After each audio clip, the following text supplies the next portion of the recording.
Krishna studio চ্যানেলে আপনাকে স্বাগতম।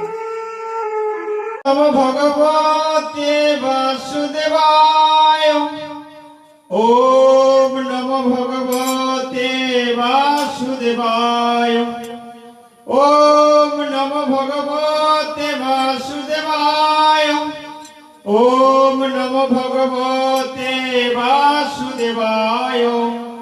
ওম জ্ঞানতিমিরান্ধস্য জ্ঞানাঞ্জন শলাকয়া চক্ষুরুন্মিলিतं येन তস্मै শ্রী গুরবে নমঃ। নমোऽয়ং বিষ্ণুপদায় রাধাপৃষ্ঠায় ভূতলে শ্রীমতে ভক্তিপ্রপন্ন জ্যোতি স্বামীতি নামিনে। নমো আচার্য পদায় দৈন্যভূষণ মুকুটমণে শ্রী গুরু করুণামূর্তয়ে কমাধৈর্য শিরোমণে।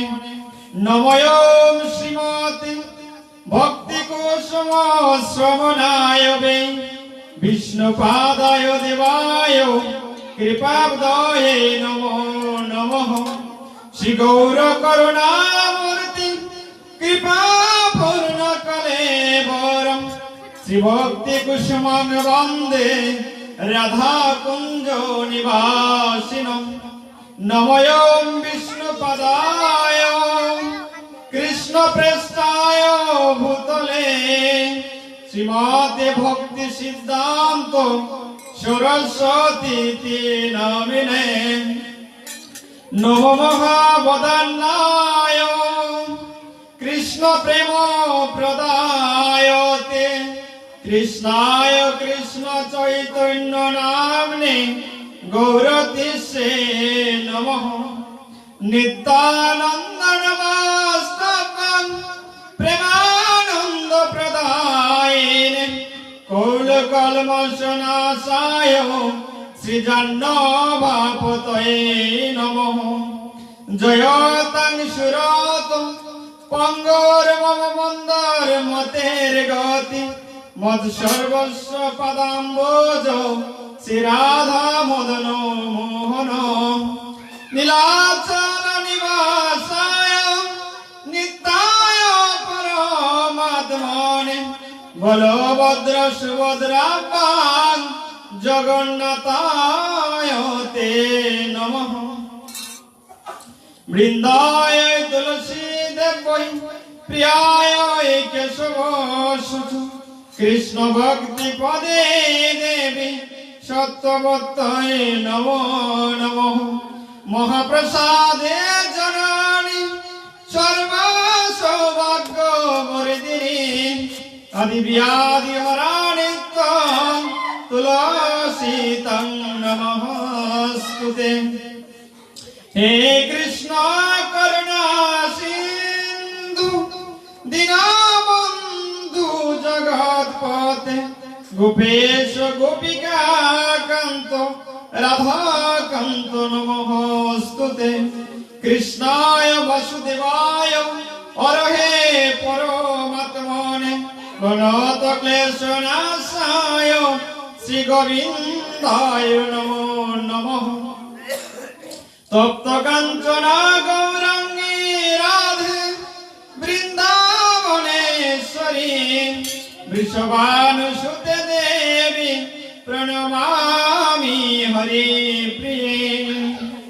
বন্দে শ্রীরূপসী সনাতন ভট্ট রঘুনাথ শ্রীজীব গোপাল ভট্ট দাস গুণাথ।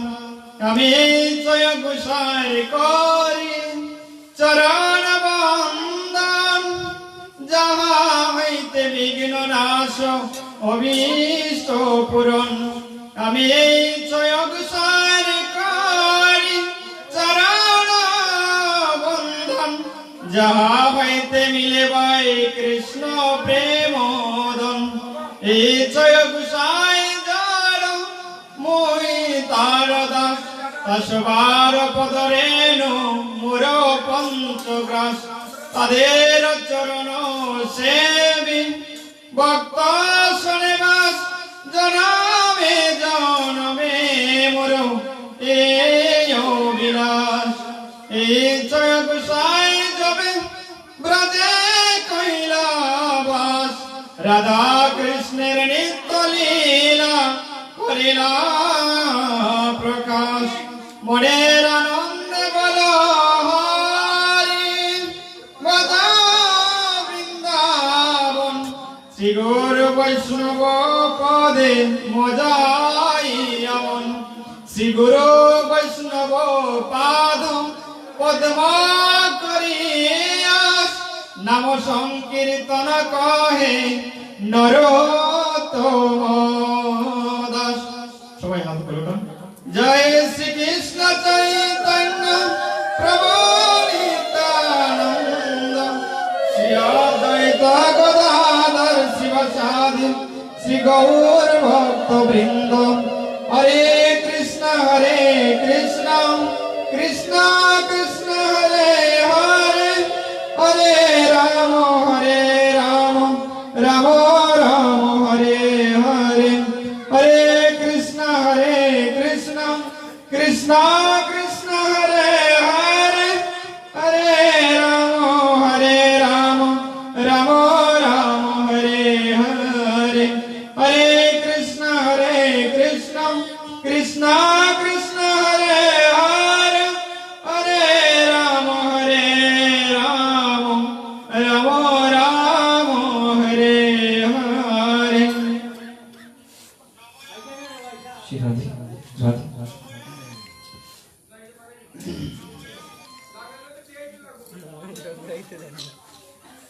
শ্রী রাধে। সাক্ষাৎ হরিদ্র সমস্ত শাস্ত্রেই রুক্তস্ততা এবং ভাগবত এবং সদ্যি কিন্তু প্রভুর য প্রিয় এবং তস্য বন্দে গুরু শ্রী চরণারবিন্দ। শ্রী গুরুদেব নিখিল শাস্ত্র যাহাকে সাক্ষাৎ শ্রী হরির অভিন্ন বিগ্রহ রূপে কীর্তন করিয়াছেন, সাধুগণ যাহাকে যেভাবে ভাবনা করিয়া থাকেন, পরন্তু যিনি স্বরূপত শ্রী হরির শ্রেষ্ঠ রূপে বিরাজিত অর্থাৎ অচিন্ত ভেদাভেদ প্রকাশ বিগ্রহ, যাহার কৃপা হলে কেবলমাত্র সংসারী জীবের ভববন্ধন খণ্ডন হয়ে থাকে।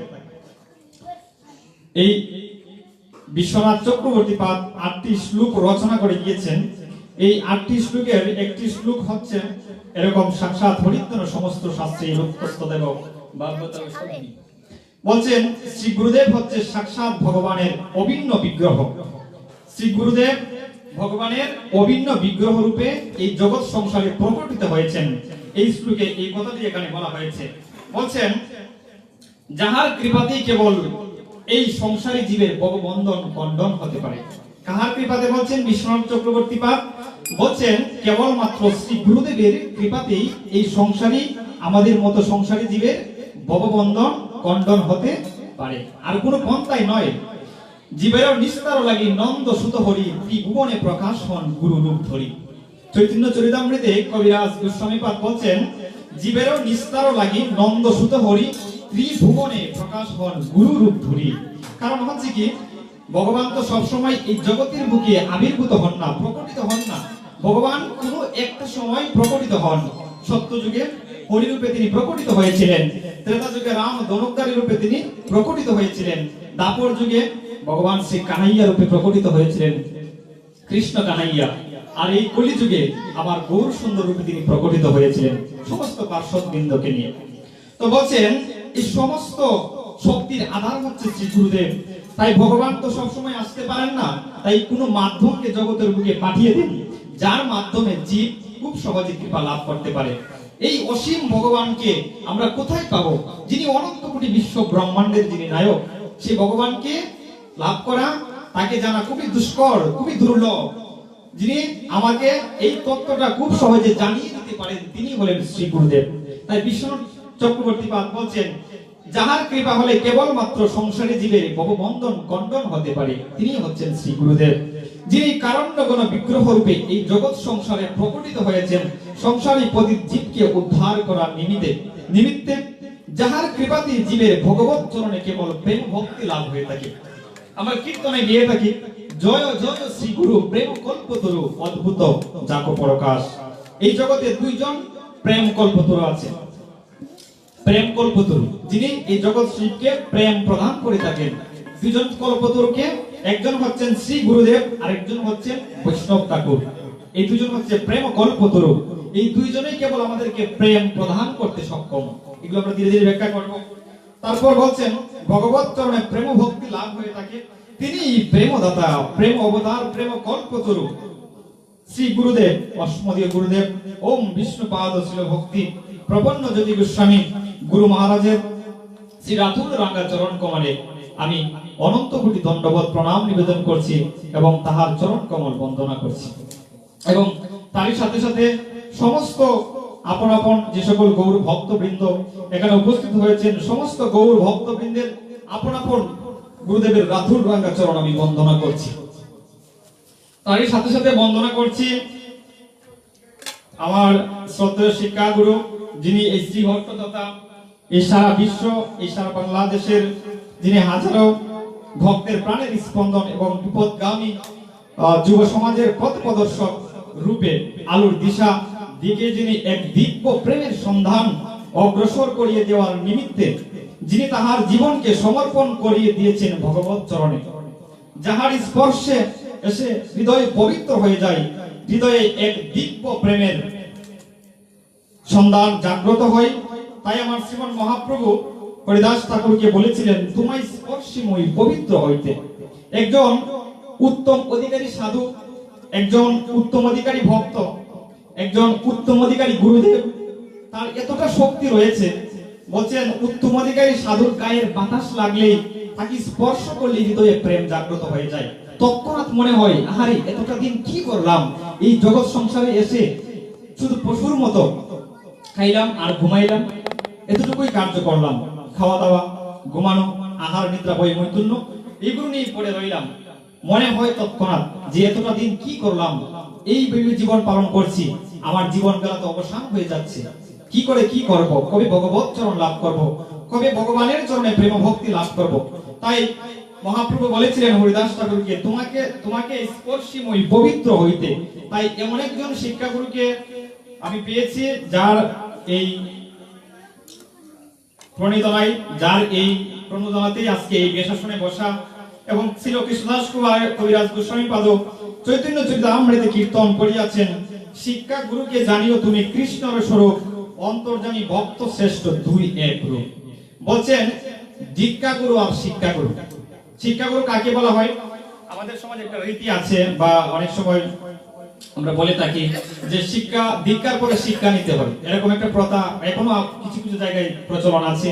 দীক্ষার পরে শিক্ষা বলে কোনো মন্ত্র নেই। শিক্ষা গুরু হতে পারে, যেমন শিক্ষক অনেক হতে পারে। আমি প্রাইমারি স্কুলের টিচার, যিনি আমার, তিনি তো আমার শিক্ষক। যখন আমি হাই স্কুলে যাব, তখন হাই স্কুলের যে সকল টিচার আছে ওনারাও আমার শিক্ষক। আমি যখন বিশ্ববিদ্যালয়ে পড়বো, বিশ্ববিদ্যালয়ের যে সকল শিক্ষক ওনারাও আমার শিক্ষক। তাহলে সবাই হচ্ছে শিক্ষা গুরু। ওনাদের কাছ থেকে আমরা শিক্ষা লাভ করেছি। যাদের কাছ থেকে আমরা শিক্ষা লাভ করব, একটা অর্থ যাদের কাছ থেকে আমরা গ্রহণ করব, লাভ করব, আমাদের জীবনে সেটা পালন করব, তাদের কি বলা হয়? শিক্ষা গুরু। তো বলছেন কবিরাজ গোস্বামী পাদ, শিক্ষা গুরুকে জানিও তুমি কৃষ্ণের স্বরূপ, অন্তর্যামী ভক্ত শ্রেষ্ঠ দুই এক রূপ। শিক্ষা গুরুকে তুমি জানিও কৃষ্ণের স্বরূপ। শিক্ষা গুরু যদি কেউ যদি আমার জীবনে ভক্তি পথে গাইডলাইন করে, আমাকে উপদেশ প্রদান করে যে তুমি এইভাবে চলো, এইভাবে চললে তোমার মঙ্গল হবে, এইভাবে চললে তোমার ভগবত চরণে প্রেম ভক্তি লাভ হয়ে থাকবে, এইরকম যারা আমাদেরকে গাইডলাইন করে তাদেরকে বলা হয় আমাদের শাস্ত্রের শিক্ষা গুরু। কোন শিক্ষা গুরু? দিব্য প্রেমের শিক্ষা গুরু, যিনি আমাদেরকে দিব্য প্রেম হৃদয় মাঝে জাগ্রত করে দেন। তাই যিনি তাহার এই অমৃতময় বাণী দ্বারা এই সংসারী জীবের হৃদয়ের সমস্ত অন্ধকার দূরীভূত করতে সমর্থ, তিনি কৃপা করে আমাকে এই ভক্তিপথের সন্ধান দেখিয়ে ভক্তি লাভের পথে যত্নবান করে দিয়েছেন, যাহার কৃপাতে আমি এই বেশাসনে অলঙ্কিত হয়েছি এবং ভক্ত আদেশকে রক্ষা করার জন্য এই 9 দিন ব্যাপী গৌর কথা আস্বাদনের আজকে তৃতীয় রজনী। এবং এই 9 দিন ব্যাপী অনুষ্ঠানের যারা এই আয়োজন কর্তা, নিত্যলীলায় প্রবিষ্ট পিতৃকুল ও মাতৃকুলের স্মরণ উৎসব ও বিশ্ব শান্তি মানব কল্যাণে এই 9 দিন ব্যাপী গৌর কথা আস্বাদনের যারা সুযোগ করে দিয়েছেন, যে আয়োজনকারী ভক্তবৃন্দ, এই আয়োজনকারী ভক্তবৃন্দের যারা পিতামাতা রয়েছেন এবং যারা পূর্বপুরুষ রয়েছেন, সকলের চরণ কমলে আমি বন্দনা করছি, তাদের চরণে প্রণাম নিবেদন করছি। কারণ পূর্বপুরুষদের আশীর্বাদ না থাকলে কখনো সেটা সম্ভব নয়। আমাদের শাস্ত্রকার বলছেন, শ্রীমদ্ ভাগবত বলছেন, এই জগতের বুকে মানুষ 5 প্রকার ঋণ নিয়ে আসে। 5 প্রকার কি নিয়ে আসে? ঋণ নিয়ে আসে। এই ঋণগুলো কি করে শুধু হয় এগুলো আমরা জানবো ধীরে ধীরে। তো বলছেন যে যারা নিত্যলীলায় যারা প্রবিষ্ট হয়েছেন তাদের মঙ্গল কামনা করছি, তাদের আত্মার সদ্গতি হোক। এবং যারা আয়োজনকারী ভক্তবৃন্দ, যাদের পুত্রগণ রয়েছে এবং পুত্রীগণ, নির্মল চন্দ্র দেব, নৃপেন্দ্র কুমার দেব, নিহার রঞ্জন দেব, মন্টু, নিশীথ রঞ্জন দেব, অসিত রঞ্জন দেব এবং কন্যাগণ যারা রয়েছেন, শেরিরানী দেব, শিল্পী রানী দেব, তুলি রানী দেব, সকল এই আয়োজনকারী ভক্তবৃন্দের মঙ্গল হোক, তাদের পারমার্থিক জ্ঞান লাভ হোক। আমি এই প্রার্থনা করি মহাপ্রভুর শ্রীচরণ কমলে। তো যে প্রসঙ্গটি বলছিলাম যে এই জগতের বুকে জীব 5 প্রকার ঋণ নিয়ে আসে। তার মধ্যে একটা ঋণ হচ্ছে পিতৃমাতৃ ঋণ। পিতামাতার কাছে আমরা সর্বদাই ঋণী, যারা আমাদেরকে জন্মদান করেছেন, যাদের গর্ভে আমরা আবির্ভূত হয়েছি, মায়ের গর্ভে আবির্ভূত হয়েছি বাবার ঔরসে। তো বলছেন মায়ের কাছে আমরা জন্ম জন্মান্তর ঋণী হয়ে থাকি, এই হচ্ছে একটা ঋণ। তারপর বলছেন দেব ঋণ, পিতৃমাতৃ ঋণ, দেব ঋণ, এরপরে হচ্ছে গুরু ঋণ, এরপরে হচ্ছে একটা ঋণ আছে, এরপরে হচ্ছে ঋষি ঋণ। ঋষি ঋণ আর হচ্ছে কি নৃ ঋণ। ঋষি ঋণ মুনি ঋষি যারা জগতে যারা মহাপুরুষ আছেন তাদের কাছে আমরা ঋণী। তারপরে বলছে নৃ ঋণ। নৃ ঋণ অর্থ হচ্ছে এই ধরিত্রী মাতা, পৃথিবীর কাছে আমরা ঋণী। এই জগতের বুকে জীব 5 প্রকার ঋণ নিয়ে আসে। এই 5 প্রকার ঋণ কি করে শুদ্ধ হয়? এই যে যারা আয়োজনকারী যারা ভক্ত রয়েছেন, এই যে পিতৃমাতৃ কুলের উদ্দেশ্যে এবং পিতৃপুরুষের উদ্দেশ্যে যে নৈদিনব্যাপী এই ভক্ত এবং ভগবানের এই মিলন মেলা ঘটিয়েছেন, এটা যদি পিতৃপুরুষদের আশীর্বাদ না থাকতো, ভগবানের আশীর্বাদ তাদের উপর না থাকতো, তাহলে সেটা কখনো সম্ভব ছিল না। তাদের উপর অধিক অধিক কৃপা বর্ষিত হোক, তারা যেন এইভাবেই প্রতিবারের নেই এভাবে অনুষ্ঠানটিকে ধারাবাহিকতায় চালিয়ে রাখতে পারে, বারবার যেন এরকম ভক্ত ভগবানের মিলন মেলা ঘটাতে পারে, আমরা যেন আপনাদের চরণধুলো নিতে আসতে পারি এই জায়গায়। এই আশীর্বাদ করবেন। এই অধমকে এই বেশাসনে বসার বিন্দু মাত্র যোগ্যতাও আমার মধ্যে নেই, তথাপি আপনাদের মতো সাধু ভক্ত বৈষ্ণবদের আদেশকে রক্ষা করার জন্যই কেবলমাত্র এই বেশাসনে বসেছি। তাই সেদিক থেকে আমি এক অজ্ঞধম সবার চরণ কমল আবারও বন্দনা করছি বৈষ্ণব জ্ঞানে। বাঞ্ছা কল্পতরুভ্যশ্চ কৃপা সিন্ধুভ্যেবচ পতিতানাং পাবনেভ্যো বৈষ্ণবেভ্যো নমো নমঃ। ভগবানের কথা তাহার দ্বারাই কেবল শ্রবণ, তাহার দ্বারাই কেবল কীর্তন করা সম্ভব, যিনি ভগবানের অপ্রাকৃত কৃপা লাভ করেছেন। ভগবানের কথা কখনো মুখস্থ করে বলা যায় না, এটা হৃদয় থেকে আসে, অনুভূতি থেকে আসে। ভগবানের কথা আমরা জাগতিক যে বিদ্যা, যে পড়াশোনা আমরা করি, এটা মুখস্থ করতে হয়। এই বিদ্যা মুখস্থ না করলে পরীক্ষায় লেখা যায় না। কিন্তু ভগবানের কথা আপনি মুখস্থ করে বলতে পারবেন না, এখানে মুখস্থ বিদ্যা চলে না, অনুভূতি থেকে আসে। ভগবানের কথা ভগবান মুখ দিয়ে যদি না বলায় তাহলে সেই কথা বের হবে না।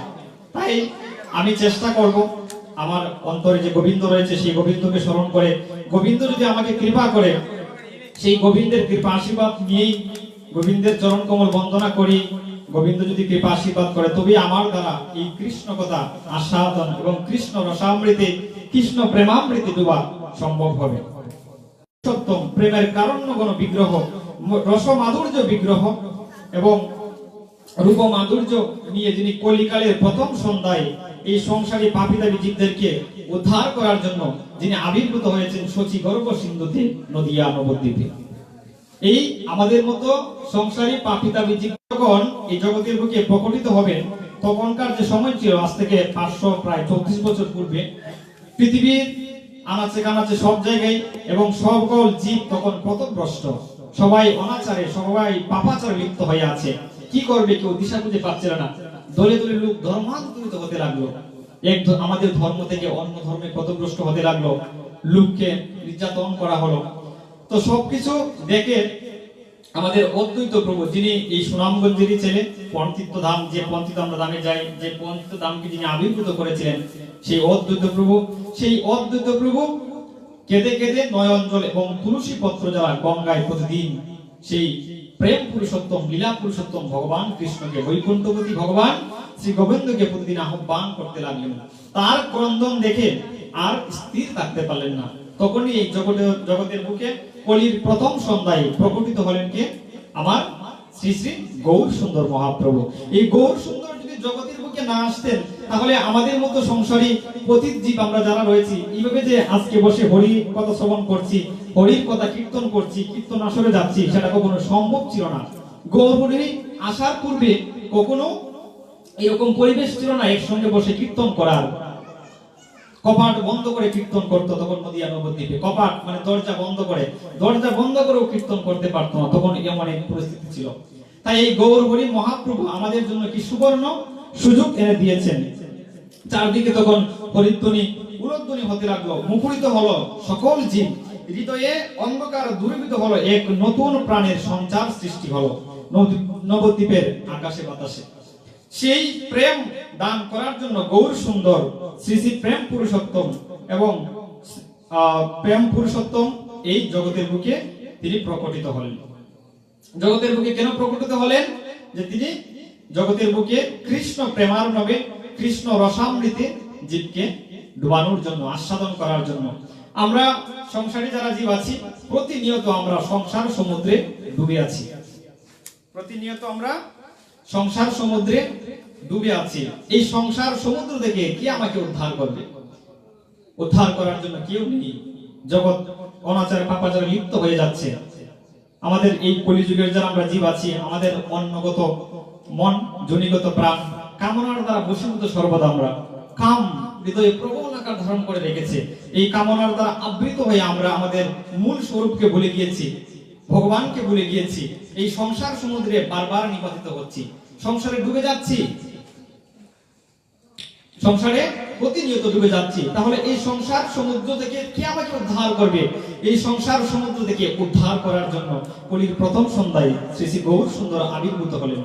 এই প্রেম পুরুষোত্তম, তিনি প্রেম দেওয়ার জন্য এই জগতের মুখে প্রকটিত হয়েছেন। তাই বলছেন চৈতন্য চরিতামৃতে অন্তলীলার বিষ্ণু পরিচ্ছেদের একটি পয়ারে বলছেন, প্রেম ধন বিনা ব্যর্থ এই দরিদ্র জীবন, দাস করে বেদন করে দেহ কৃষ্ণদন। কবিরাজ গোস্বামীপাদ যে শ্লোকটি এখানে বলছেন যে প্রেম ধন বিনা দরিদ্র এই জীবন, দাস করে বেতন করে দেহ কৃষ্ণদন। ওহি সংসারী জীব, তোমরা এই জগতের বুকে কেন এসেছো? প্রেম লাভ করার জন্য। যে প্রেম লাভ করতে না পারলে তোমাকে জগতের বুকে বারবার জন্ম গ্রহণ করতে হবে, বারবার মৃত্যু বরণ করতে হবে। তার জন্য বলছেন প্রেম ধন বিনা দরিদ্র এই জগৎ। দরিদ্র কাকে বলা হয়? আমরা সাধারণত জানি যাদের অর্থ সম্পদ নেই, যাদের বিত্ত বৈভব নেই, তাকে কি বলা হয়? দরিদ্র বলা হয়। আমরা সেটা জানি যে অর্থ সম্পদ যার নেই তাকে দরিদ্র বলা হয়। কিন্তু এখানে বলছেন প্রেম ধন বিনা দরিদ্র এই জীবন। তাহলে মহাজন কি বলছেন? আমাদের আচার্য কথা বলবেন না মায়েরা, বলছেন আমাদের আচার্যগণ যে প্রেম ধন বিনা দরিদ্র এই জীবন। প্রেম, তাহলে সেই প্রেম কি বস্তু? আমরা জানি যে যাদের অর্থ সম্পদ নেই তারাই দরিদ্র, তারাই কাঙ্গাল। তো প্রেম এখানে বলছেন প্রেমের কথা মহাজন। তাহলে প্রেম আবার কি বস্তু? সেই প্রেমই হচ্ছে কৃষ্ণ প্রেম। যে আজও কৃষ্ণ প্রেম লাভ করতে পারো না, এই হৃদয়ের মাঝে যার আজও কৃষ্ণের প্রতি ভক্তি জাগ্রত হলো না মায়েরা, সে আজও দরিদ্রই রয়ে গেল। এই জগতের বুকে তার কিছুই লাভ হয়নি। এই জগতে আমরা যা কিছু দেখছি না, জগৎ সংসারে পুত্র পরিজন, বিত্ত বৈভব, ধন সম্পত্তি, এগুলো আজকে মরলে কালকে দুদিন। আর কেউ জিজ্ঞাসা করবে না। আজকে মরে দেখুন, আজকে যদি আমি বেশাসনে বসে জানি না গোবিন্দ কখন কার প্রাণবায়ু নিয়ে চলে যায়, যদি আজকে মারা যায় সবাই আমাকে লাশ বলবে। দুদিন পরে আর কেউ মনে রাখবে না, বছর 6 মাস কয়েক বছর মনে রাখবে, পরে আর কেউ আর মনেই করবে না আমাকে। তাহলে সবাই এক সময় আমাকে ভুলে যাবে। তাহলে ভুলে গেলে কি হবে? এই জগৎ সংসারে যে এত কিছু করলাম, এত ধন অর্থ বিত্ত বিভব সবকিছু অর্জন করলাম, আমার কি লাভ হলো? এই জন্যই মহাজন বলছেন প্রেম ধন বিনা ব্যর্থ এই দরিদ্র জীবন, দাস করে বেতন মরে দেহ কৃষ্ণজন। ওহি বৈষ্ণব ঠাকুর, ওহি গোবিন্দ বৈষ্ণব ঠাকুরের কাছে প্রার্থনা করছেন, গোবিন্দের কাছে প্রার্থনা করছেন যে এই প্রেম লাভ করার জন্য আমরা এসেছি। হে গোবিন্দ, তুমি আমাদেরকে এই প্রেম ধন দাও, দাস করে বেতন মরে দেহ কৃষ্ণধন। দাস কার দাস? ভগবানের দাস, ভগবানের দাসানুদাস। ভগবানের যিনি দাস তার দাস, আমরা তো তার দাস হওয়ার যোগ্য নাই। ভগবানের দাস তো অনেক করে, ভগবানের দাস হওয়ার যোগ্যতা সবার হয় না, ভগবানের দাস সবাই হতে পারে না। তো ভগবানের যিনি দাস রয়েছেন, ভগবানের দাসকে শ্রী গুরুদেব, ভগবানের দাসকে শ্রী গুরুদেব, তিনি ভগবানের নিত্য সেবক। তো শ্রী গুরুদেব হচ্ছেন ভগবানের দাস, তারপর হচ্ছেন বৈষ্ণব, ভক্ত যারা রয়েছেন তারা হচ্ছেন ভগবানের দাস। এই জন্য তো নরোত্তম ঠাকুর মহাশয় তার বৈষ্ণব বন্দনায় গিয়েছেন যে প্রতি জন্মে করি আসা তব চরণের ধুলি, নরোত্তম করদে আপনার বলি, গোবিন্দ কহেন মম বৈষ্ণব পরাণ, বৈষ্ণব হৃদয়ে সদা গোবিন্দ বিশ্রাম। আমার গোবিন্দ থাকেন কোথায় মা? গোবিন্দ থাকেন বৈষ্ণবের হৃদয়ে। বৈষ্ণবকে যিনি একজন প্রকৃত ভক্ত তিনি বৈষ্ণব। আবার বৈষ্ণবকে বলছেন যিনি প্রকৃত একজন বৈষ্ণব তিনি আবার শ্রী গুরুদেব রূপে এই জগতে প্রকটিত। তো বলছেন তিনি কেবল পারেন আমাদেরকে সেই প্রেম দান করতে। আমি বলেছিলাম প্রসঙ্গক্রমে যে জগতের বুকে দুইজন কল্পতরু রয়েছে, একজন হচ্ছেন বৈষ্ণব আর একজন হচ্ছেন শ্রী গুরুদেব। বৈষ্ণবকে বলা হয় প্রেমকল্প, গুরুদেবকে বলা হয় প্রেমকল্পতরু, আর বৈষ্ণবকে বলা হয় বাঞ্ছা কল্পতরু। আমরা যখন বৈষ্ণব প্রণাম করি তখন বাঞ্ছা কল্পতরু বেষ্ট বলি। বাঞ্ছা যিনি তার ইচ্ছাকে পূর্ণ করতে সমর্থ।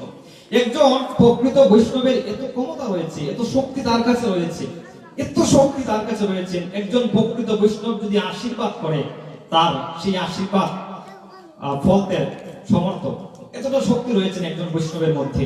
একজন গুরুদেব যদি কোনো ভক্তকে আশীর্বাদ করে, তার শিষ্যকে আশীর্বাদ করে যে তোমার প্রেম ভক্তি লাভ হবে, উত্তম অধিকারী গুরুদেব অবশ্যই তার প্রেম ভক্তি লাভ হবে, প্রেম ভক্তি লাভ হয়ে থাকবে এই জগতের বুকে। তো বৈষ্ণবের আশীর্বাদ, শ্রী গুরুদেবের আশীর্বাদ যদি কোনো ভক্ত লাভ করতে পারে, এই জগতের বুকে আর কোনো কিছু প্রয়োজন নেই, এই ধন বিত্ত বৈভব কোনো কিছু প্রয়োজন নেই, এই প্রেম ধন লাভ হয়ে যাবে। যে প্রেমধনের কাঙ্গাল হয়ে এই বৈষ্ণব ঠাকুর এটি গিয়েছেন যে প্রেমধন বিনা ব্যর্থ এই দরিদ্র জীবন। ওই বৈষ্ণব ঠাকুর আজও প্রেমধন লাভ করতে পারলাম না, হৃদয়ে কাম বাসনা পূর্ণ হয়ে রইল। সংসারের কাম বাসনা, সংসারে দন, তারপর পুত্র পরিজন সকলের কে আবদ্ধ হয়ে আছে, সকলে আবদ্ধ হয়ে আছে এই কাম বাসনা।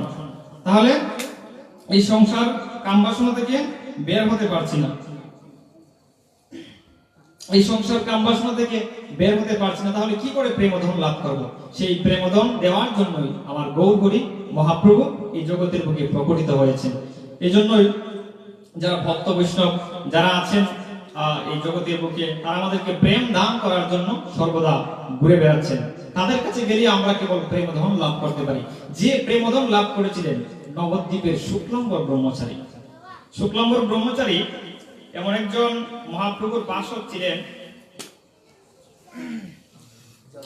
এমন একজন পার্শ্বদ ছিলেন মহাপ্রভুর, যিনি এত কৃপা লাভ করেছিলেন, এত দরিদ্র ছিলেন। মানে দরিদ্র বলতে আমরা জাগতিক যে দরিদ্র, এতটাই দরিদ্র ছিলেন, তার অর্থ সম্পদ বিত্ত বৈভব কোনো কিছু ছিল না। একটা গড় থাকার মতো যে একটা যে গৃহে তিনি থাকেন, সেই গৃহটাও ফুটো ছিল, রোদ্রের তাপ লাগতো, তখন বৃষ্টি যখন পড়তো তখন বৃষ্টির জল তার এই উপর দিয়ে গড়ের পড়তো। এতটাই দরিদ্র ছিলেন, দৈনন্দিন ভিক্ষা করতেন, ভিক্ষা করে তিনি জীবন নির্বাহ করতেন। এই শুক্লাম্বর ব্রহ্মচারী, শুক্লাম্বর ব্রহ্মচারী আবির্ভূত হয়েছিলেন কোথায়? শুক্লাম্বর ব্রহ্মচারী নদিয়া নবদ্বীপে তিনি আবির্ভূত হয়েছিলেন। এই শুক্লাম্বর ব্রহ্মচারী শ্রীমন মহাপ্রভুর প্রতি এতটাই ভক্তি ছিল, এতটাই তার প্রীতি ছিল, এতটাই তার ভালোবাসা ছিল, মহাপ্রভুকে ছাড়া তিনি কোনো কিছু বুঝতেন না। মহাপ্রভুর এত ভক্ত ছিল শুক্লাম্বর ব্রহ্মচারী, এত দরিদ্র থাকার পরও কোনোদিন মুখ থেকে কৃষ্ণ নাম কোনোদিন ত্যাগ করেননি। সর্বদা কৃষ্ণ নামে বিভোর হয়ে থাকতেন, সর্বদা কৃষ্ণ নামে তিনি বিভোর হয়ে থাকতেন। এবং বৃন্দাবন দাস ঠাকুর রচিত চৈতন্য ভাগবত গ্রন্থে শুক্লাম্বর ব্রহ্মচারী সম্বন্ধে মহাপ্রভু বলেছেন যে তুমি জন্মে জন্মে আমার দরিদ্র ভক্ত, সংসারে প্রবিষ্ট হইয়া গৃহপতি হইবার বাসনা তোমার নাই। মহাপ্রভু চৈতন্য ভাগবতে বলছেন শুক্লাম্বর তুমি এমন একজন ভক্ত, দরিদ্র ভক্ত আমার, তুমি জন্মে জন্মে তুমি জন্মে জন্মে আমার দরিদ্র ভক্ত, এই সংসারে প্রবিষ্ট হইও গৃহপতি হইবার তোমার কোনো বাসনা নেই। সাধারণত যারা আমরা সংসারী জীব আছি, সংসারী জীবরা কি করি? আমরা যখন সংসারে প্রবেশ করে ফেলি তখন সংসারের চিন্তা নিয়ে ব্যতিব্যস্ত হয়ে যায়। সংসারের সমস্ত চিন্তা ভাবনা, সংসারকে কি করে উন্নতি করব, সংসারের সন্তানাদি যারা আছে তাদেরকে কি করে স্কুলে পড়াশোনা করবো, ভালো চাকরি বাকরি এগুলো করিয়ে দেব, এগুলো শুধুমাত্র আমরা সংসারে করে থাকি, এগুলো নিয়ে আমরা ব্যতিব্যস্ত হয়ে যাই। তো মহাপ্রভু বলছেন কি তুমি আমার জন্মে জন্মে এমন একজন দরিদ্র ভক্ত। মহাপ্রভু বলছেন আমি যখন এই জগতের বুকে প্রকটিত হই, তুমি জন্মে জন্মে আমার দরিদ্র ভক্ত রূপে এই জগতের বুকে তুমি লীলা বিলাস করে থাকো। তো তুমি এমন একজন ভক্ত, তোমার গৃহে থেকেও তোমার সংসারের প্রতি কোনো বাসনা নেই, সংসারের প্রতি তার কোনো টান নেই, এমন একজন ভক্ত শুক্লাম্বর ব্রহ্মচারী। ব্রহ্মচারী রূপে দ্বারে দ্বারে ভিক্ষা করিয়া আনিয়া তুমি আমাকে ভিক্ষার দ্রব্য অর্পণ করো। তুমি ছিল নষ্টিক ব্রহ্মচারী, গৃহস্থ ব্রাহ্মণপ্রস্থের প্রাকৃত শাব্দিক অহংকার তোমার মধ্যে নেই। তুমি পরমহংস ধর্মে অবস্থিত হইয়া আকিঞ্চন। তোমার মধ্যে যে ভক্তি রয়েছে, সেই ভক্তি, তোমার মধ্যে যে ভক্তি রয়েছে, তুমি যে ভিক্ষা করো, এই ভিক্ষার দ্রব্য যখন আমাকে অর্পণ করো তুমি, তখন এই ভিক্ষার দ্রব্যের মধ্যে যে প্রেম এবং ভক্তি দিয়ে তুমি আমাকে সেটা অর্পণ করো, আমি সেটা খুব সহজে গ্রহণ করি। ওই শুক্লাম্বর ব্রহ্মচারী, তোমার মতো ভক্ত এই জগতের বুকে আর হতে পারে না। তাই মহাপ্রভু শুক্লাম্বর ব্রহ্মচারীকে বলছেন যে শুক্লাম্বর ব্রহ্মচারী বড় ভাগ্যবান, যার অন্ন মাগিকারী খাইলা ভগবান। শুক্লাম্বর ব্রহ্মচারী এতটাই ভাগ্যবান, যার অন্নকারী খাইল ভগবান। ভগবান বলতে এখানে গৌর সুন্দরকে বলছেন। গৌর সুন্দর শুক্লাম্বর ব্রহ্মচারীর কাছ থেকে অন্ন কেড়ে নিয়ে যেতেন। কই আমরা তো মন্দিরে ভগবানকে এত অন্ন ভোগ দেই, ভগবানকে এত ডালা সাজিয়ে দেই, এত মিষ্টি, এত দই, এত ভালো ভালো রান্না করে ভগবানকে ভোগ নিবেদন করি। কই একদিন তো ভগবান এসে খায় না। ভগবান কি খায়? একদিন এসে ভগবান খাইল না, ভগবান খায় না। তাহলে এখানে বলছেন শুক্লাম্বর ব্রহ্মচারী এতটাই ভাগ্যবান, শুক্লাম্বর ব্রহ্মচারীর কাছ থেকে ভগবান গৌর সুন্দর অন্ন মাগি খেত, অন্ন কেড়ে নিয়ে যেত খাওয়ার জন্য। তাহলে কতটুকু ভক্তি ছিল, কতটুকু ভক্তি থাকলে ভক্তের কাছ থেকে ভগবান অন্ন কেড়ে নিয়ে যায়। ভগবান কে বলছে ভগবান খায় না? ভগবান খায়। কার হাতে ভগবান খায়? ভগবান বলছেন আমি ভক্তের হাতে অন্ন গ্রহণ করি, অভক্তের হাতে নয়। ভক্তের হাতের সবকিছু ভগবান গ্রহণ করেন। এই জন্য মহাপ্রভু গয়া হইতে নবদ্বীপ ধামে যখন ফিরিয়া আসিয়াছেন, মহাপ্রভু যখন পিতৃপুরুষের উদ্দেশ্যে পিণ্ডদান করতে গিয়েছিলেন গয়াধাম থেকে তিনি আবার নবদ্বীপে গমন করলেন, তখনই তিনি প্রথম এসে কার গৃহে গেলেন? শুক্লাম্বর ব্রহ্মচারীর গৃহে। শুক্লাম্বর ব্রহ্মচারীর গৃহে তিনি পদার্পণ করিলেন। শ্রীমান পণ্ডিত চলিলেন গঙ্গা তীরে, শুক্লাম্বর ব্রহ্মচারী তাহানো মন্দিরে। শুনিয়া এসব কথা প্রভু গদাধর, শুক্লাম্বর গৃহপতি চলিলা সত্তর। কি আখ্যান কৃষ্ণের কহেন শুনি গিয়া, তাকিলেন শুক্লাম্বর গৃহে লুকাইয়া। সদা শিব মুরারি শ্রীমান শুক্লাম্বর, মিলিলা সকল যত প্রেম অনুচর। হেন সময়ে বিশ্বম্বর দ্বিজরাজ, আসিয়া মিলিলা হেতা বৈষ্ণব সমাজ। বলছেন মহাপ্রভু যখন গয়াধাম থেকে পিণ্ড দিয়ে, পিতৃপুরুষের উদ্দেশ্যে পিণ্ড দিয়ে তিনি যখন নবদ্বীপে প্রথম এসেছেন, প্রথমে সেই শুক্লাম্বর গৃহে, শুক্লাম্বর ব্রহ্মচারীর গৃহে পদার্পণ করলেন সমস্ত পার্শ্বদ বিন্দুকে নিয়ে। শুক্লাম্বর ব্রহ্মচারী কি করেছে? মহাপ্রভু এসেছে, তিনি এতটাই গরিব, এতটাই তিনি কাঙ্গাল, তার গৃহে যে থাকার মতো, তার গৃহে যে বসার মতো একটা ভক্তকে আসন দিবে, সেই আসনটা পর্যন্ত নেই। যে লুটা দিয়ে তিনি শৌচ কার্য করেন, লুটা যে গটি আমরা বলি, যে লুটা দিয়ে তিনি শৌচ কার্য করবেন, যে গটি দিয়ে তিনি শৌচ কার্য করেন, এই গোটা দিয়ে তিনি আবার জল পান করেন। এতটাই তিনি কাঙ্গাল, এতটাই তিনি গরিব ছিলেন। একটা লুটা কেনার মতো, ভগবানকে যে একটা লুটা কিনে তাকে জল অর্পণ করবে, সেইটা পর্যন্ত আর কিছু ছিল না। তাই মহাপ্রভু কি করেছেন? তার এত প্রেম ভক্তি দেখে তার গৃহে পদার্পণ করেছেন। শুক্লাম্বর গৃহে ব্রহ্মচারী কি করলেন? ভয়ে তিনি দরজার এক কপাটে লুকিয়ে রয়েছেন। মহাপ্রভু এসে বলছে অঙ্গনে, যখন শ্রী অঙ্গনে প্রবেশ করেন শুক্লাম্বর ব্রহ্মচারীর অঙ্গনে এসে মহাপ্রভু শুক্লাম্বর ব্রহ্মচারীকে ডাকছেন, শুক্লাম্বর, শুক্লাম্বর তুমি কোথায় আছো? এসো, আজ আমি তোমাকে দর্শন করার জন্য এসেছি। তোমার মতো ভক্ত এই জগতের বুকে বিরল, তোমার মতো ভক্ত এই জগতের বুকে পাওয়া যায় না। বলছেন তোমার মধ্যে যে প্রেম রয়েছে, তোমার মধ্যে যে ভক্তি রয়েছে, এই ভক্তি আমি আর কোন ভক্তের মধ্যে পাইনি। শুক্লাম্বর ব্রহ্মচারীকে মহাপ্রভু এই কথা বলছেন যে তোমার মধ্যে যে প্রেম রয়েছে, তোমার মধ্যে যে ভক্তি রয়েছে, তাই তোমাকে দর্শন করার জন্য, তোমাকে ওই যে মহাপ্রভু হরিদাসকে বলছেন তোমার স্পর্শিময় পবিত্র হইতে, তাই মহাপ্রভু আজকে বলছেন তোমাকে দর্শন করার জন্য, তোমাকে দর্শন করিময় পবিত্র হইতে, তোমাকে দর্শন করার জন্য আমি আজ এই তোমার গৃহে পদার্পণ করলাম সমস্ত ভক্তবৃন্দকে নিয়ে। তুমি কোথায়? শুক্লাম্বর ব্রহ্মচারীকে ডাকছেন, তখন শুক্লাম্বর ব্রহ্মচারী লুকিয়ে রয়েছেন।